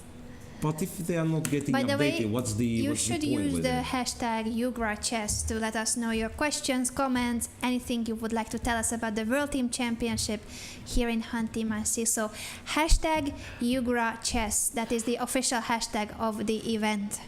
Right, let me at least try to find out if Fedoseyev's game is getting updated. That's the position, but again, I don't believe it's the actual position on the board. At least in this one, it looks like he has chances. In this one, it looks like he has So you chances. think that Fedoseyev will win this game? Well, he's still a pawn up, and White's structure is damaged as he lost the c2 pawn. Not that b6 is a survivor. b6 will be lost as well. I'm still not sure. To be honest, I'm still not sure if he's going to win. But again, it's not the position. It's not the position again. It's like king h, and at least here I think I'm able to restore this one. It's knight d6, bishop d5, and knight to c8. Knight to c8 attacking b6. So now pawns will start to disappear one after another. So bishop b3, knight b6. It's still a pawn up for black, so still a chance, but You no. think it's not enough? Bishop b3, knight b6. I mean, I'm guessing it might be that all those pawns will get eliminated simply. My next move will be knight c4, and I'm getting to an a5 pawn. You can take a4, and it's another pair of pawns disappearing, and then c5 for d3 we can trade, and so on and so forth. Yeah, but we cannot really go like this. We have to restore the PGN thing. In the meantime, let me check the tweets, Yeah. if there are any Are there new any tweets tweets? with the hashtag #UGRAChess. So make sure to use that hashtag for the event. You know what? I can tell you, Jeffrey Xiong is still fighting, and That's good news for the United States. yeah, and the position they have looks like he is getting somewhere. Looks like he's getting somewhere. That's the position. Okay, it's still tough to get the B pawn, but if he manages so, it will be winning for. No, it's hard to imagine. And he will probably just. Black should be able to. I mean, But he's only trying, need, and it's yeah, nice he's to trying. see He's the trying. youngest member of the American team fighting so much for his team. Right. So anyway, it will be a victory. Yeah, if it's a draw, so Poland will win 2 matches in a row, which is not a bad start against the decent teams of Assuming India that Bartel and manages to hold. India and United States. Right. India, it's +1 for China. This we remember. And Ding Li Ren against Vidit is still in progress. This is the match we should be talking about, India versus China, and this game, because this is interesting. Shall we? Just a quick one, because Yeah, really let's have a look I'm a at bit it disappointed. Before the break. Yeah, a bit disappointed that I can't really be sure that this is the right position. So it would really be nice to get the PGN thing right. Okay, so what was it? Queen d8, that's what we've seen, but then rook a7 was played. Okay, and rook to d7, queen to e3. So how many times this queen has switched from one wing to the other? a5, queen e2, queen to e6, simply threatening to take h6, and queen went back to e3. Ding Liren is thinking. He can play a6, it seems. I'm not sure. a6 doesn't lead anywhere. Okay, he can blunder a mate. Bishop us. d5 and then queen a3. And king b1, it's mate from b2, otherwise it's mate from a1. I mean, this idea, it's not the most natural move in the position, but I just thought, you know, bishop d5, maybe one day it will be useful to support this pawn. If you play bishop c4, it's the same, in fact. Now, what he's thinking about is, I actually don't know what. Is e4 hanging? Okay, look, this is a... the game between Jeffrey Xiong and Mateusz Barta has finished. Has finished in a draw, obviously, because... Jeffrey tried at least what he could, but unfortunately this draw means that the United States has lost their match against Poland. Poland winning yet another match. Yeah, that's great. And this time Wojtaszek is the hero. Yesterday he lost, but he was supported by his teammates who won 2 games. And today he is the one to bring Poland the victory over United States. And United States team was a bit higher rated. Okay, so no moves. Now I'm afraid as I said, we are not getting updated on this one. It's very, very interesting. India versus China's three games are still in progress, and I'm not even sure if China will win the match. They are leading +1, but other games, they are very tense. They are very tense. So Sasikiran, this rook on h4 in Sasikiran's game, it's still not taken. That's that's nice. What happened? So after rook f6, rook f1 was played, which is kind of the same idea as rook a4, right? d4, rook a to d1, and c5, b4, he has taken, b3, pawn takes, black's to move. So in some versions he wants this c pawn to play a role. Okay, I mean, it's now or never. It's either black has something or he has to resign, because next move white eventually will take on h4.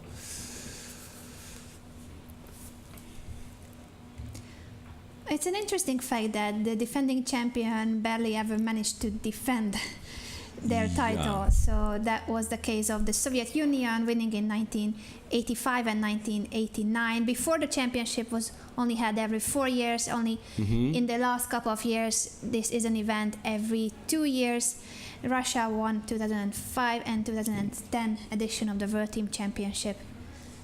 Okay, so can we get a bit close on the position, so at least to figure out? No, I mean, I think this one is correct. So here we are up to date. Yeah, and we do get the updates on the moves finally. So it was after cb3 was c2, and this rook went to c1. So what's now? Rook is still trapped. Bishop f4. This can be rather funny. Bishop f4, rook f4. Rook takes. With 2 rooks hanging. Ah, no, but I can simply take the rook. The one I want. Yes. Yeah. That is, it doesn't work. Is there anything after this? Because otherwise I don't know what he wants to do. What? Once again, we are not up to date, and we even the... we are from back this to... angle, we can see at least the top board between China and India. Ah, right. So back to board 1 then. There are some more moves played. a5, queen e2 again, and queen e6, queen e3. Yeah, that was a6 here. King to b1. What a move! King to b1. Can you really believe this one? And black just played something, which I don't... Rook went to f8. Apparently that was not possible. I don't know why, but rook a6, queen g8, and there probably was some mate... yeah. I've just spotted. It's a check followed by this check. And then That's bishop pretty. g8, f7, and then the known thing. Yeah, rook went back to f8, so that to protect the 8th rank. Now he wants to take a6. This is still such a sharp position, and it's a top board between China and India. Really exciting game. Yeah, it feels like it goes in white. I mean, it goes Ding Liren's way, but still, it's not easy to deliver this last blow. A7 doesn't work. Queen e7, don't know what's the threat is. A7, rook a7, that's the problem. And then rook h6 is not possible yet because the queen's gonna take. And after an exchange on a7, there is no... Yeah, after an exchange on a7, there is no longer a pin on 7th rank. So again, rook h6 is nothing. So it would only be a trade of rooks if Yeah, you if do I it take the on other way. h6, yeah. Here, Rook takes a7, rook yeah. a7, for instance, I can take with the queen as well. Queen To make takes, it prettier. yeah, takes, but Just who is trade better of in the rooks. resulting position? This g No, I pawn think is... black. Yeah, the g pawn is marching and actually pretty fast.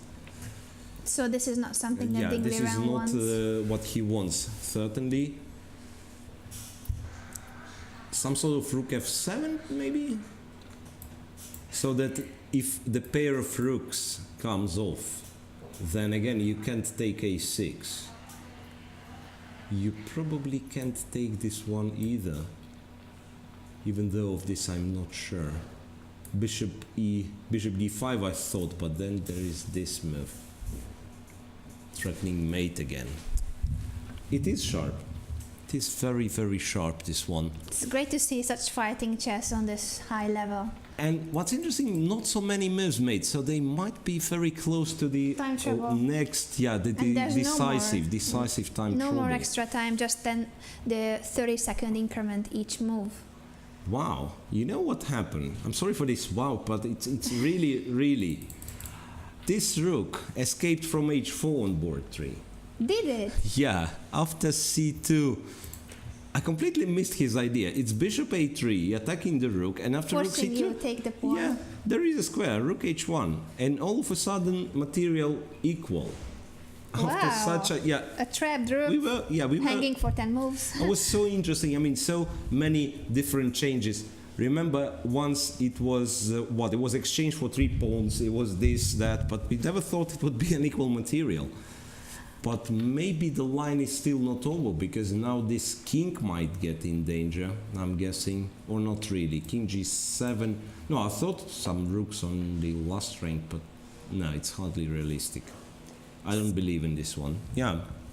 China-India is the match with the most number of running games. 3 of the players are still there.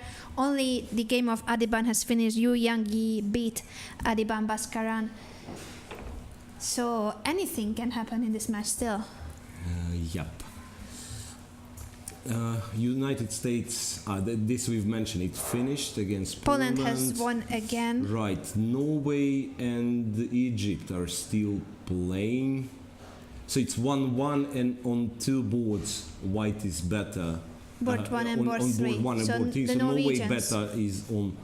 is better on both boards, but still there is no guarantee that they will win. Still a pawn up for Fedoseev, who can still try to win the match for Russia. And somehow he even managed to stop those pawns from being exchanged. Shall we quickly have a look? Yeah, that's the position for the saves game. That's the position. So stuff like, over here, king g3, g5. So he creates the passed pawn. King f2, f4, knight e to d7, knight e6, knight e5 back. Okay. So what about it? Knight d8. No, I don't believe you're playing for a win like that. Knight d8. That's something. Where is he going? I don't know. After this, is he going to b7? Just to protect the pawn. Could be. I mean, it's an ugly knight, but a4 is hanging for Effective. real.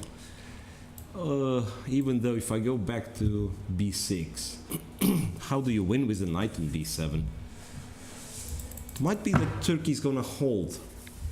It's more or less same scenario, I would claim. So 3 draws more or less quickly, and the last game in which they are a bit worse. But And they did yeah. manage to hold it yesterday. Also thanks to Ponomarev, because he didn't play his best. Yeah, he was a pawn up, skills. and now it's again last Turkish player has the white pieces, he's a pawn down, and he's holding for a draw. That will be really a huge achievement for Turkish. They are big guys. fighters. Yeah, that's really, really great. Right, and I'm still not sure if Peter Svidler had to repeat moves. Objectively, his position perhaps was not really better, but he could try a bit.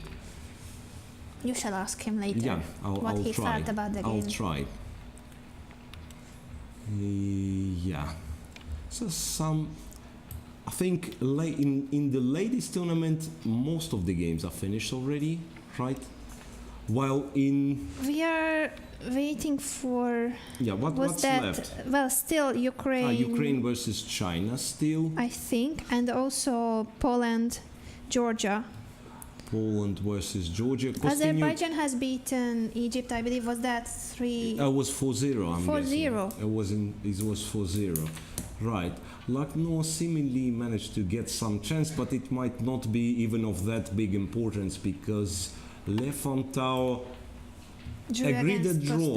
Agreed the draw, and that Kostyuk we in a saw position already. which I thought she would try to play for a win at least. So it's 2.5 for Russian ladies, and the last game, it's important for a tiebreaker. It's important for Katerina Lagno to try to save, but yeah, the match is already won, so Russia remains in the lead. Azerbaijan has won 4-0. Against Is that Egypt. right? So it's 1, 2, 3, and 4. Right, absolutely. So 4-0 for Azerbaijan. And I think Ioana Maiden is still playing against Salome Melia. Is that correct? Yeah, that's right. So this is the game Poland has to win in the ladies section in order to level the score against Georgia. But we are back to this one. Because this Fedoseev is trying to win the match for Russia. this is the most interesting, I would say. But again, we are a bit behind. I'm guessing, because something has. No, he just has taken on c4, and the knight takes c4. That's the position. Knight ending, pawn up. Very, very limited material.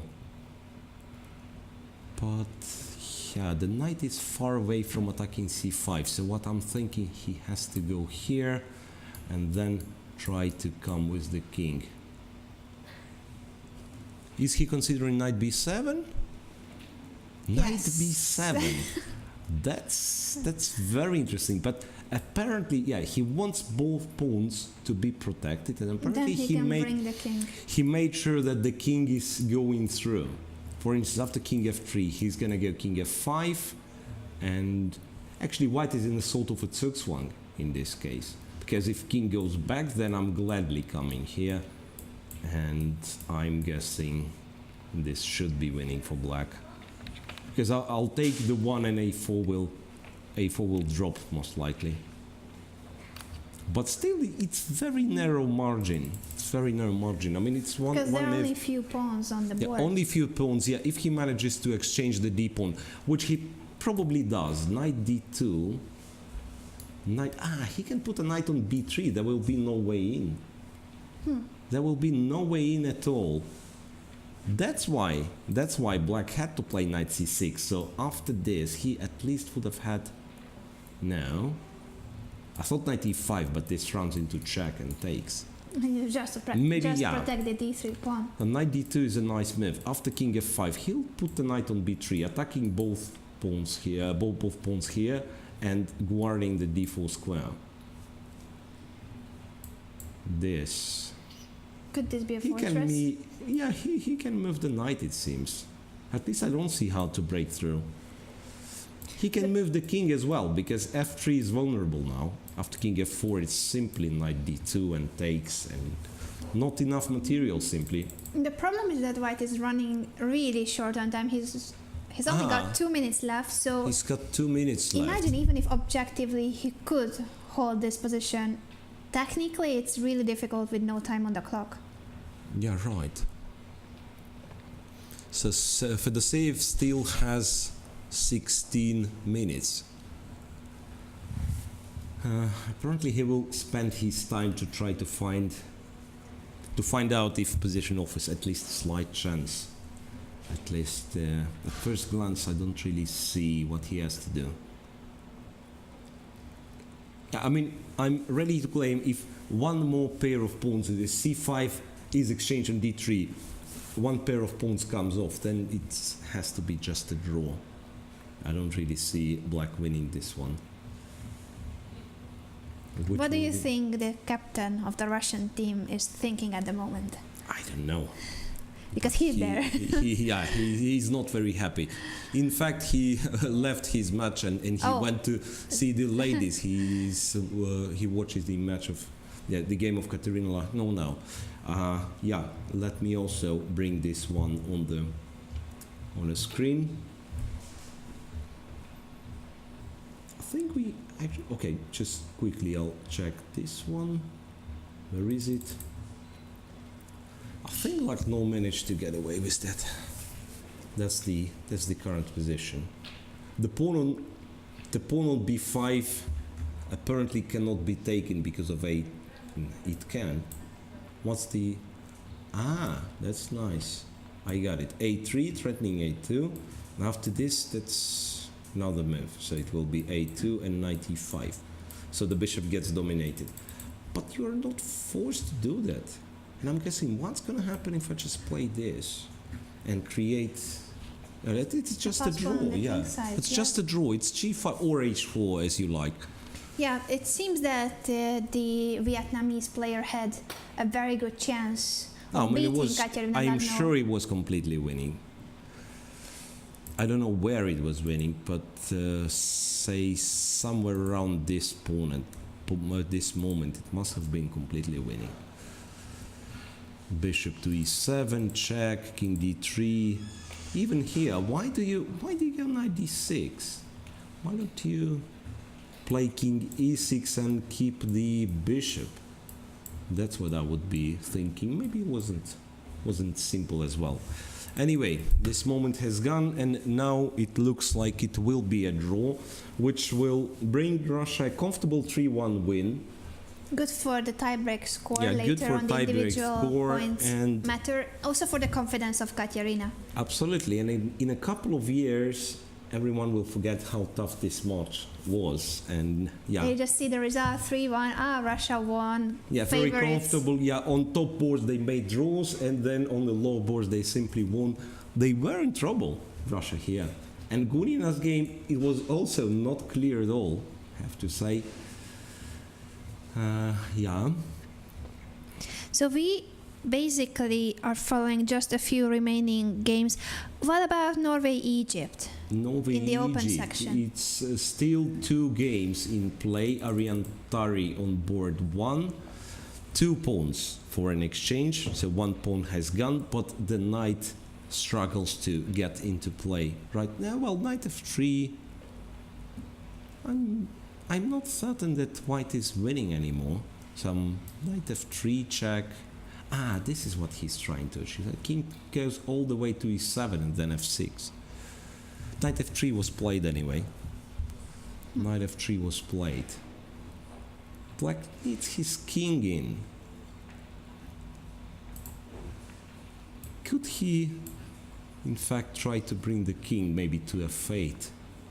Not that this one is necessarily a bad one. I mean, I'm claiming black has chances. Black has chances, that's what I'm thinking. Right, then over here on board 3. Now it's probably hopeless, this one. G4. Yeah, 2 connected passers. And black is yet to take the pawn on b4. So the problem is if you go king c3, First of all, it might happen that the brutal force wins, like, you know, f4, f5, and white will happen to be quicker. But there is also this quirky move. Knight to d6, attacking the bishop, and when the bishop goes away, it will be b5.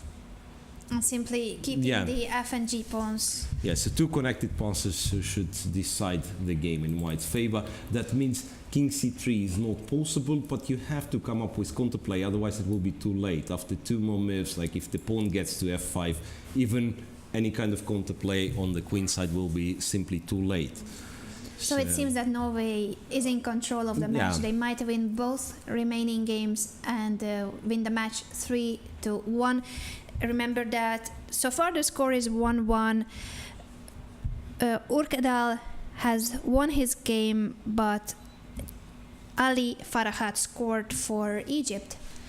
Right, so what we have to do, that's I'm sure, we have to check India versus China, because this is the toughest match, and this is the With still 3 games. 3 going games on. in progress, right. 3 games are still in progress here. One game has finished in China's favor, so China is leading. That's the position, again, this game of Dingley Ren versus Vidit, and they are repeating moves. Queen f1, rook f8, that's already a 3rd time, I'm guessing that's the 3rd time this position is on the board. Did they agree in a draw already and we just didn't realize? This I don't know, really. Are they still there? No, it's board 4. Yeah, I can't see board 1. Yeah, board 1 is... Maybe we they can't finished see. already, simply the result is not updated. Right, so on... But that was a very exciting game on the top board, even if it ended in a draw. I think we cannot complain about the 2 players going for it. With any color, they would have played this position. Yeah, that was really, really exciting and still remains. I mean, it requires analysis to understand what was going on. Who was better and when? Who was better, and maybe in the final position still it was possible to play. So the other 2 boards, we thought that China was in control of the match. After scoring on board 2, Yu Yangyi beat Adiban. Look what happened in Wei's game against Sashikiran. This knight on g2, which looked like it was a clever way to put it, to trap the rook and everything, but now this knight doesn't have all that many moves. White... no, that's fine. White's to move. I thought after rook e6 there would be rook b3 intermediate, but no, then rook e3 comes. So you have to take. That's precisely what has happened. And then perhaps white can just play rook c3. He still will end up being a pawn down though. Bishop b4, and one of the pawns will fall. I mean, it might be that Sashikiran will try. Sashikiran might try to save After his team. saving his rook. Yeah, this rook miraculously escaped from h4. Let's show it once again for once those again. who were So not here over before. here, rook got to h4. That's a separate story. It was also exciting, but let's agree. The rook got on h4. Then this happens. You have to play g5, knight g2, and it turns out that, well, I'm guessing, by the way, no, nothing can happen. Yeah, it's a draw on board 1. Yeah, just to... So the rook got trapped. It was a check. So starting from this point, rook is attacked on move 40. And then there is always some move which makes it uncomfortable for white to take. And then c5. And once again, if you take h4, it's bishop f4 check intermediate, apparently. Or I don't know what. Anyway, b4, this, and then after bishop a3, you have to take the passed pawn. And on move 48, 8 moves being on h4 attacked, rook finally escapes. And now it's an active rook. And it's white who might have some difficulties. In fact, Yulia Osmak finished her game. Finished her game. I believe it's still a draw, even though it was a... Yeah, she got herself in a bit of unnecessary trouble, but I believe she managed to save this one. Just to make sure. That means a 2-2 between Ukraine and China in the women's tournament. Yeah, I think this. Also, Joanna Maiden has finished her game against Salome Melia. Yeah, it's a draw, and Yulia even is the pawn up in the final position. This China versus Ukraine, so China finishes 2-2. Which for China means that they have only scored 1 match point out of the 4 possible match points of the first 2 rounds. Not a good start if they want to win the tournament, almost getting impossible. Yeah, they will have to win all the remaining matches. And they will need Russia and the other teams to lose matches. Joanna Maidan has won, and that's a spectacular position. That's where you want your connected passed pawns to be. That's where you want. And look, I mean, I didn't know what Black was doing, because this been here for some time, and then Black was shuffling with his pieces, and the pawns got that far. Wow, so this was an amazing match between Georgia and Poland, where there are no draws. No draws at all, and a draw as the final result. They exchanged victories. Exactly. Once again, so First Georgia 2 boards, Georgia won. 1 and 2, and Poland has won board 3 and 4. I have to say Poland is doing great altogether. So they are on 2 out of 2. I mean, 2 match wins in the men's in the open section, and then 1.5 for Poland or 3 match points. Yeah, right? it's in this count. Yeah, calculated in a way that a team victory is 2 points and the team tie is 1 point. Yep. Okay, so is that the... Okay, I have a nice feature in this one. I can press this button, it will show only the running games. So, in the women's section, that's the only game which is remaining. Katerina Lakhno against Vo Thi Kim in the match which Russia has already won. And in your notes, I'm checking, that's the only match which we don't have the result. And in the men's section, 2 games in China-India, China leading 1.5. 2 games in Norway against Egypt, it's 1 each tie. And the last game, Fedoseev against Wahab Shanal, which will be finished immediately, I'm guessing. Will it? Right, I'm switching to this one, and Russia will not win. C5. So that he's threatening, basically he's threatening C6. F3, he meets with this, and then takes. And I don't believe this 1 pawn can win. But that's what he has to do. That's his only chance. No, actually he can play this. And why to? Yeah, first attack the knight, then go here. I mean, it's white who's going to be a pawn up. He went king e3. He went king e3, and c6 was played. So 3 draws, knight c6, knight d6. Fedoseev is still trying. No, he went king e3, not f3, king e3, c6, yeah. Can white stop this one? All of a sudden, I'm getting worried. Maybe that was the point. He doesn't care about his pawns. He wants to win. C4 takes, king e4. This I don't believe to be winning. Remember that Sanal has barely any seconds on the clock. He had right. 2 minutes before.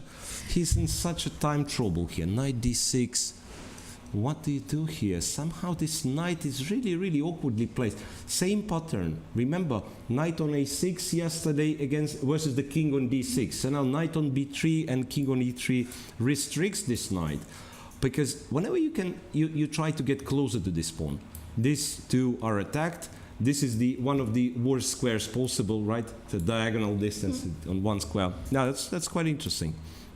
So knight d6. That means the last chance for Fedoseev, right? Wait. But it's a good practical chance. Absolutely. Taking into account the opponent's clock. Will this be something? F3. Knight a5. I wanted to make this knight c4 check work. Yeah, knight a5. But maybe you have a move short. F2, knight c4, I move away with the knight king. C4, no, then I take. No, I will have to take, and after this, I can still try a bit. Queen and knight versus queen. I mean, I'm unlikely to win, but at least there won't be a perpetual immediately. First of all, there won't be a queen immediately. It will take some time. Oops. Oh. Hopefully, it will promote now. The queen And you got my point, because now if I will play f1, it will be very long. Okay, so It will he take very long still again. has 1 minute 42 seconds on the clock, and the Turkish just player has played. calculated this Yeah. variation. So c7, black seemingly has nothing else but f3. I'm guessing f3 has to be played, right? f3.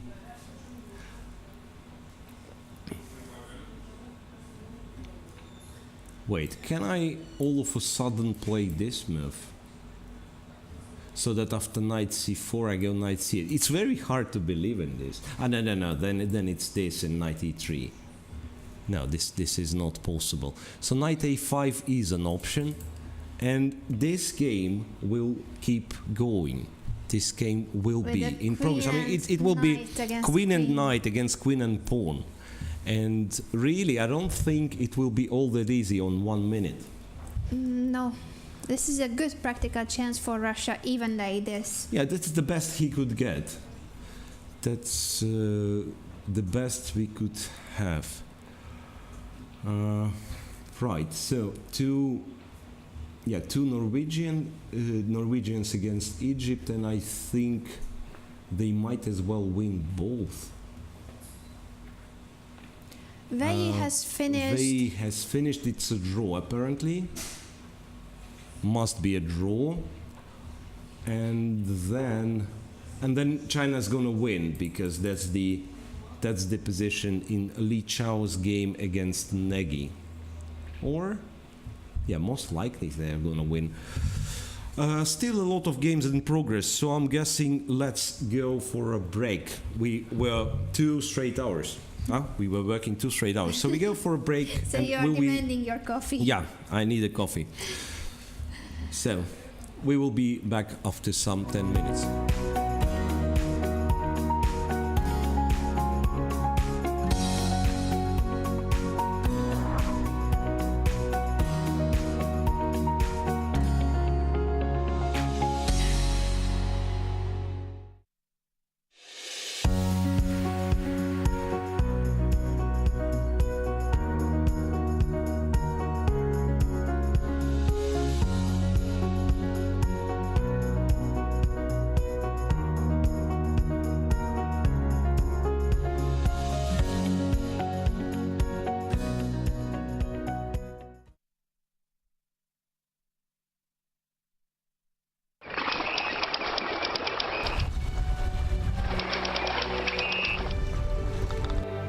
Ома!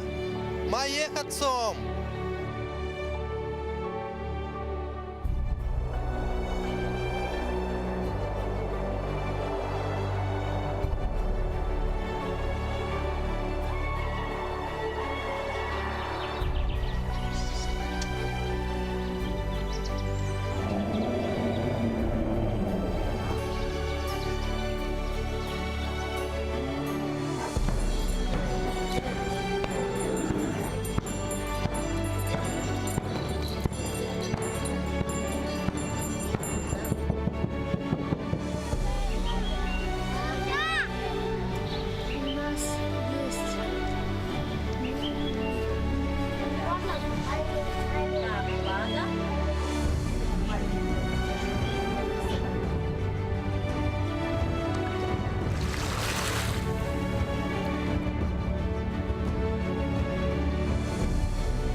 Мы с вами находимся в постоянной экспозиции Государственного художественного музея города Ханты-Мансийска.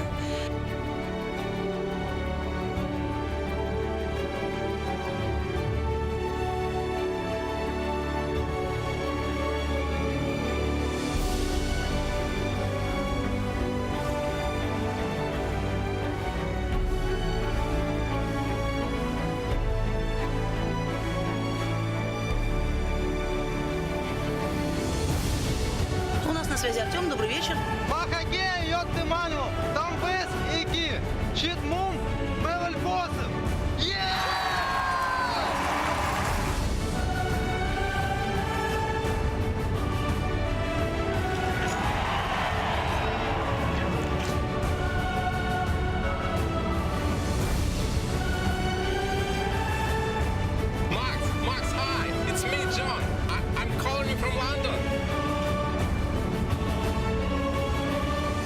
столице Югры проходит международная экологическая акция «Спасти и сохранить».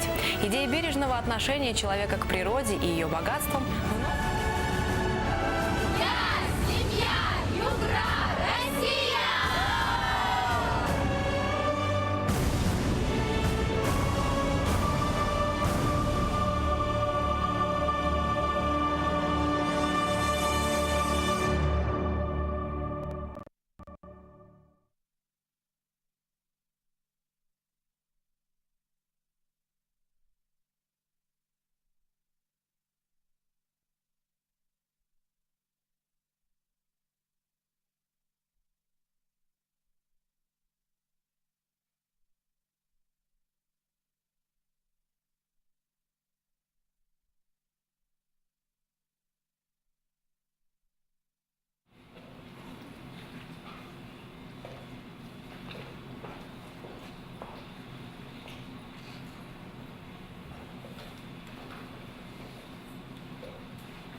Welcome back to the broadcast of the World Team Championship here in Khanty-Masiysk. There are only a few games left, one of them being the one you see on the camera, the last board of China versus India clash. China winning because of a victory on board 2. And and the draw was just agreed here. Yeah, it turns out.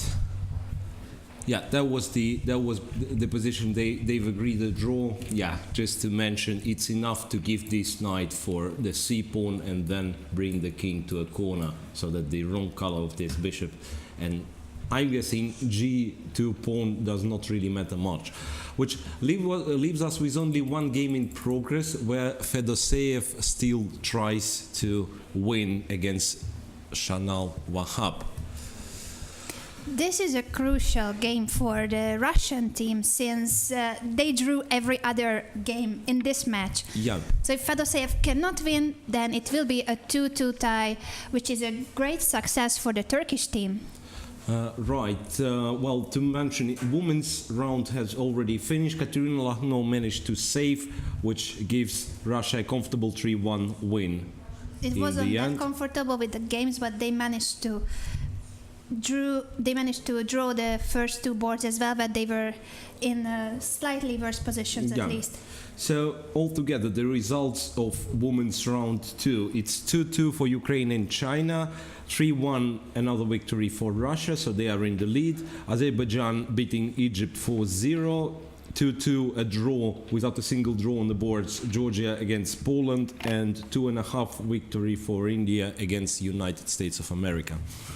That's it. And the only remaining game, as you mentioned, is the Russian board 4 trying to win against Turkey. Oh, by the way, Norway, Egypt, have we seen Norway, the last Egypt, games? we don't know the results. Yeah, well, we have to check because, yeah, I kind of forgotten about this one.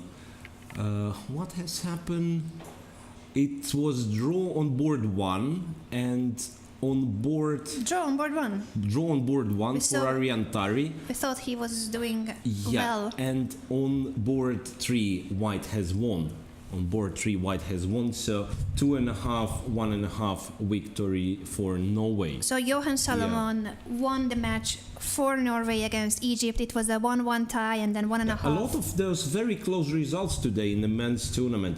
2.5 victory for China versus India, 2.5 victory for Poland against United States of America, same 2.5 for Norway against Egypt, 1 draw with all draws on boards, it's Belarus and Ukraine, and 3 draws in the match of Russia versus Turkey, and this last one, also objectively, this is a draw, of course. So, and to be honest, in this position, I don't really think it's such a big chance, to be honest. I mean, you can play a6. You know what? You can play a6. Ah, no, you can't play a6. Ah, this is how it happens. You play a6, you blunder a queen. So there are chances. Yeah, there are chances. There's always a chance. Yeah. Queen d5. Now, just what I wanted to say.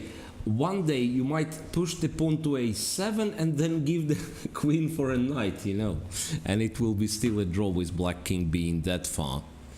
Queen d5, with queen being that centralized and actually knight being far away from attacking the queen. How can you win this one? This is objectively a game that should end in a draw, but it is Vladimir Fedoseev who shall try to trick his opponent somehow into a blunder. D6. King to d6, and then what, he has to give another check and try to bring the knight somehow, but also his king will receive checks. Yeah, the thing is, you have to coordinate all the pieces somehow, right, to try for some sort of an attack on the white kings. Not to forget that the white's pawn is still alive. Another factor is that they have been playing for over 5 hours by now, and the Turkish player has less time on the clock. Yeah, but no, he has managed to accumulate some time. In fact, it's a 4 minute. He only had 2 minutes before, but that was like 20 moves ago. Yeah, 4 minutes 30 seconds, and not that the position is all that tough to play. So not to blunder. He was in a more difficult endgame before with a pawn down. Yeah, so not to blunder your queen. Whenever it's a check, he has to be careful choosing the square for his king, and what else, and give the checks when you have a chance. Give chance to black's king. So Fedoseev is trying to figure out what would be the best chance. I can tell you the funny thing. If you take on d5, you're probably losing. Yeah, I believe it. With the I don't see the way. Yeah, the knight is terribly placed. This is, by the way, for anybody watching and wanting to know more about knights, this is where you should place your king in order to dominate the knight. With the king on a diagonal, one square away from the knight, you are completely dominating that knight. It cannot give a check, not in a few moves for sure. Yeah, you need 1, 2, 3 moves to give a check, and by that time it will be already a queen on a8. So another check had been given. Queen d8, king goes to c6. And what's now? I think he wanted to go. Knight d4 is possible, but then after king c5 you can't really do anything. Queen a8. He's repeating, but it might be just a psychological. No, it's not quite a repetition. I don't think no, it wasn't. It wasn't this way.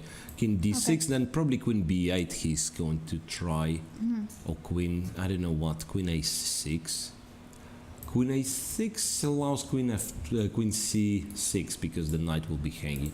You have to give a diagonal check, some sort of queen b8 maybe. Don't see much of a chance here, to be honest. Don't see much of a chance. And he can play it. But it's, of course, it's a...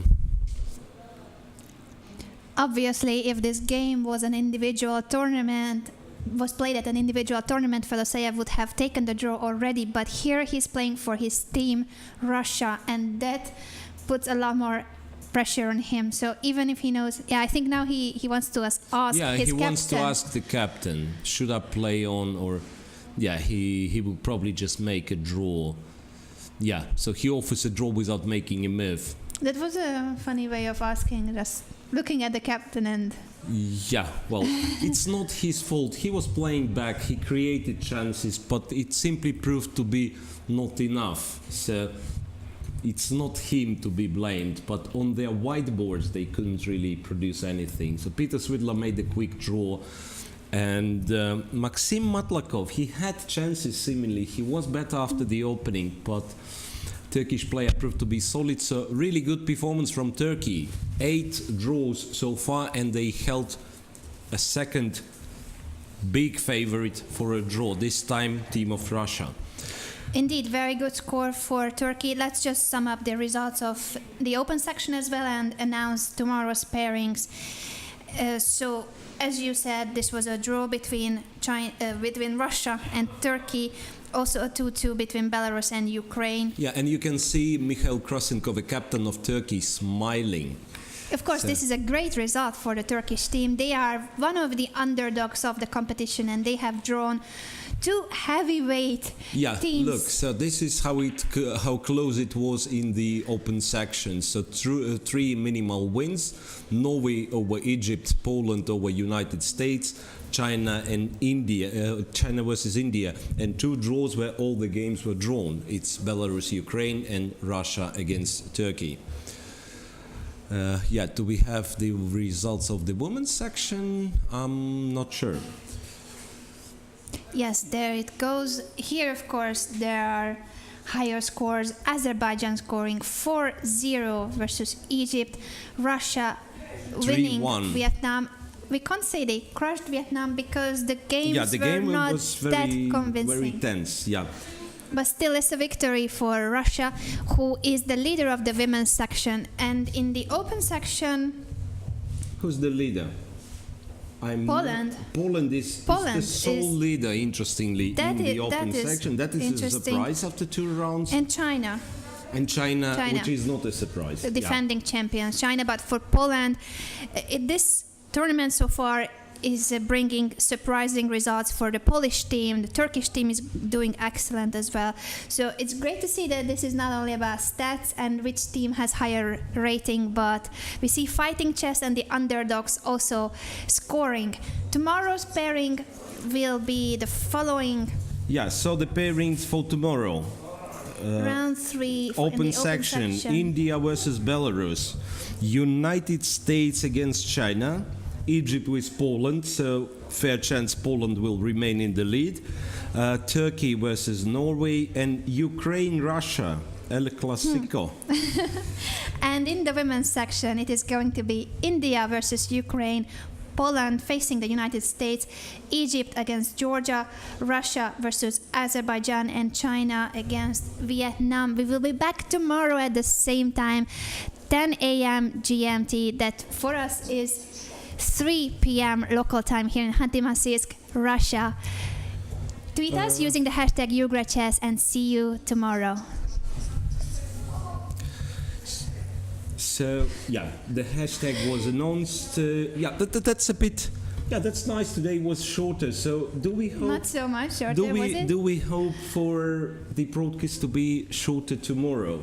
We hope for exciting games. I think, yeah, we hope for exciting games. There always will be 1-2 games which will last very, very long, like 90 moves or something. Yeah, so come back tomorrow, 3 p.m. local time, and bye-bye. Thank you very much for joining.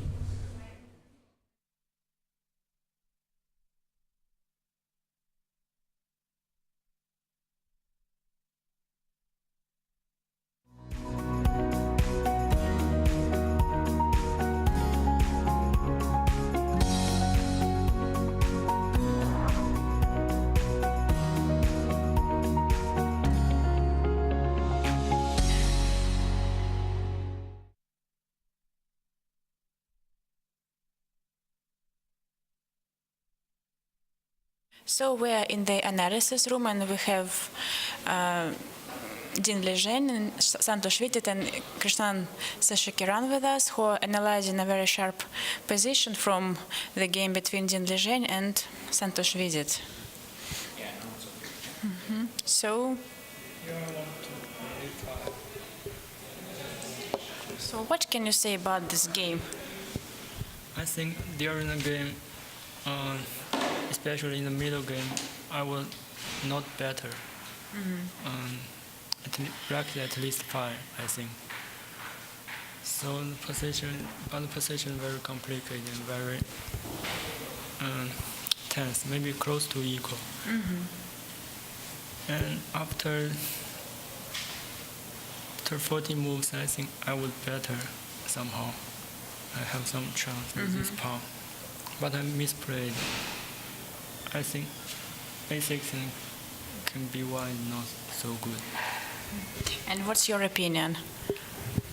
I think after the opening I had a very comfortable position, and at some point I could play better, but I went to take the pawn on h5 and allowed him a lot of counterplay. After that it was very messy. I don't know the evaluation, but I think it was always very complex. I think only computers will tell what is the correct way. Thank you.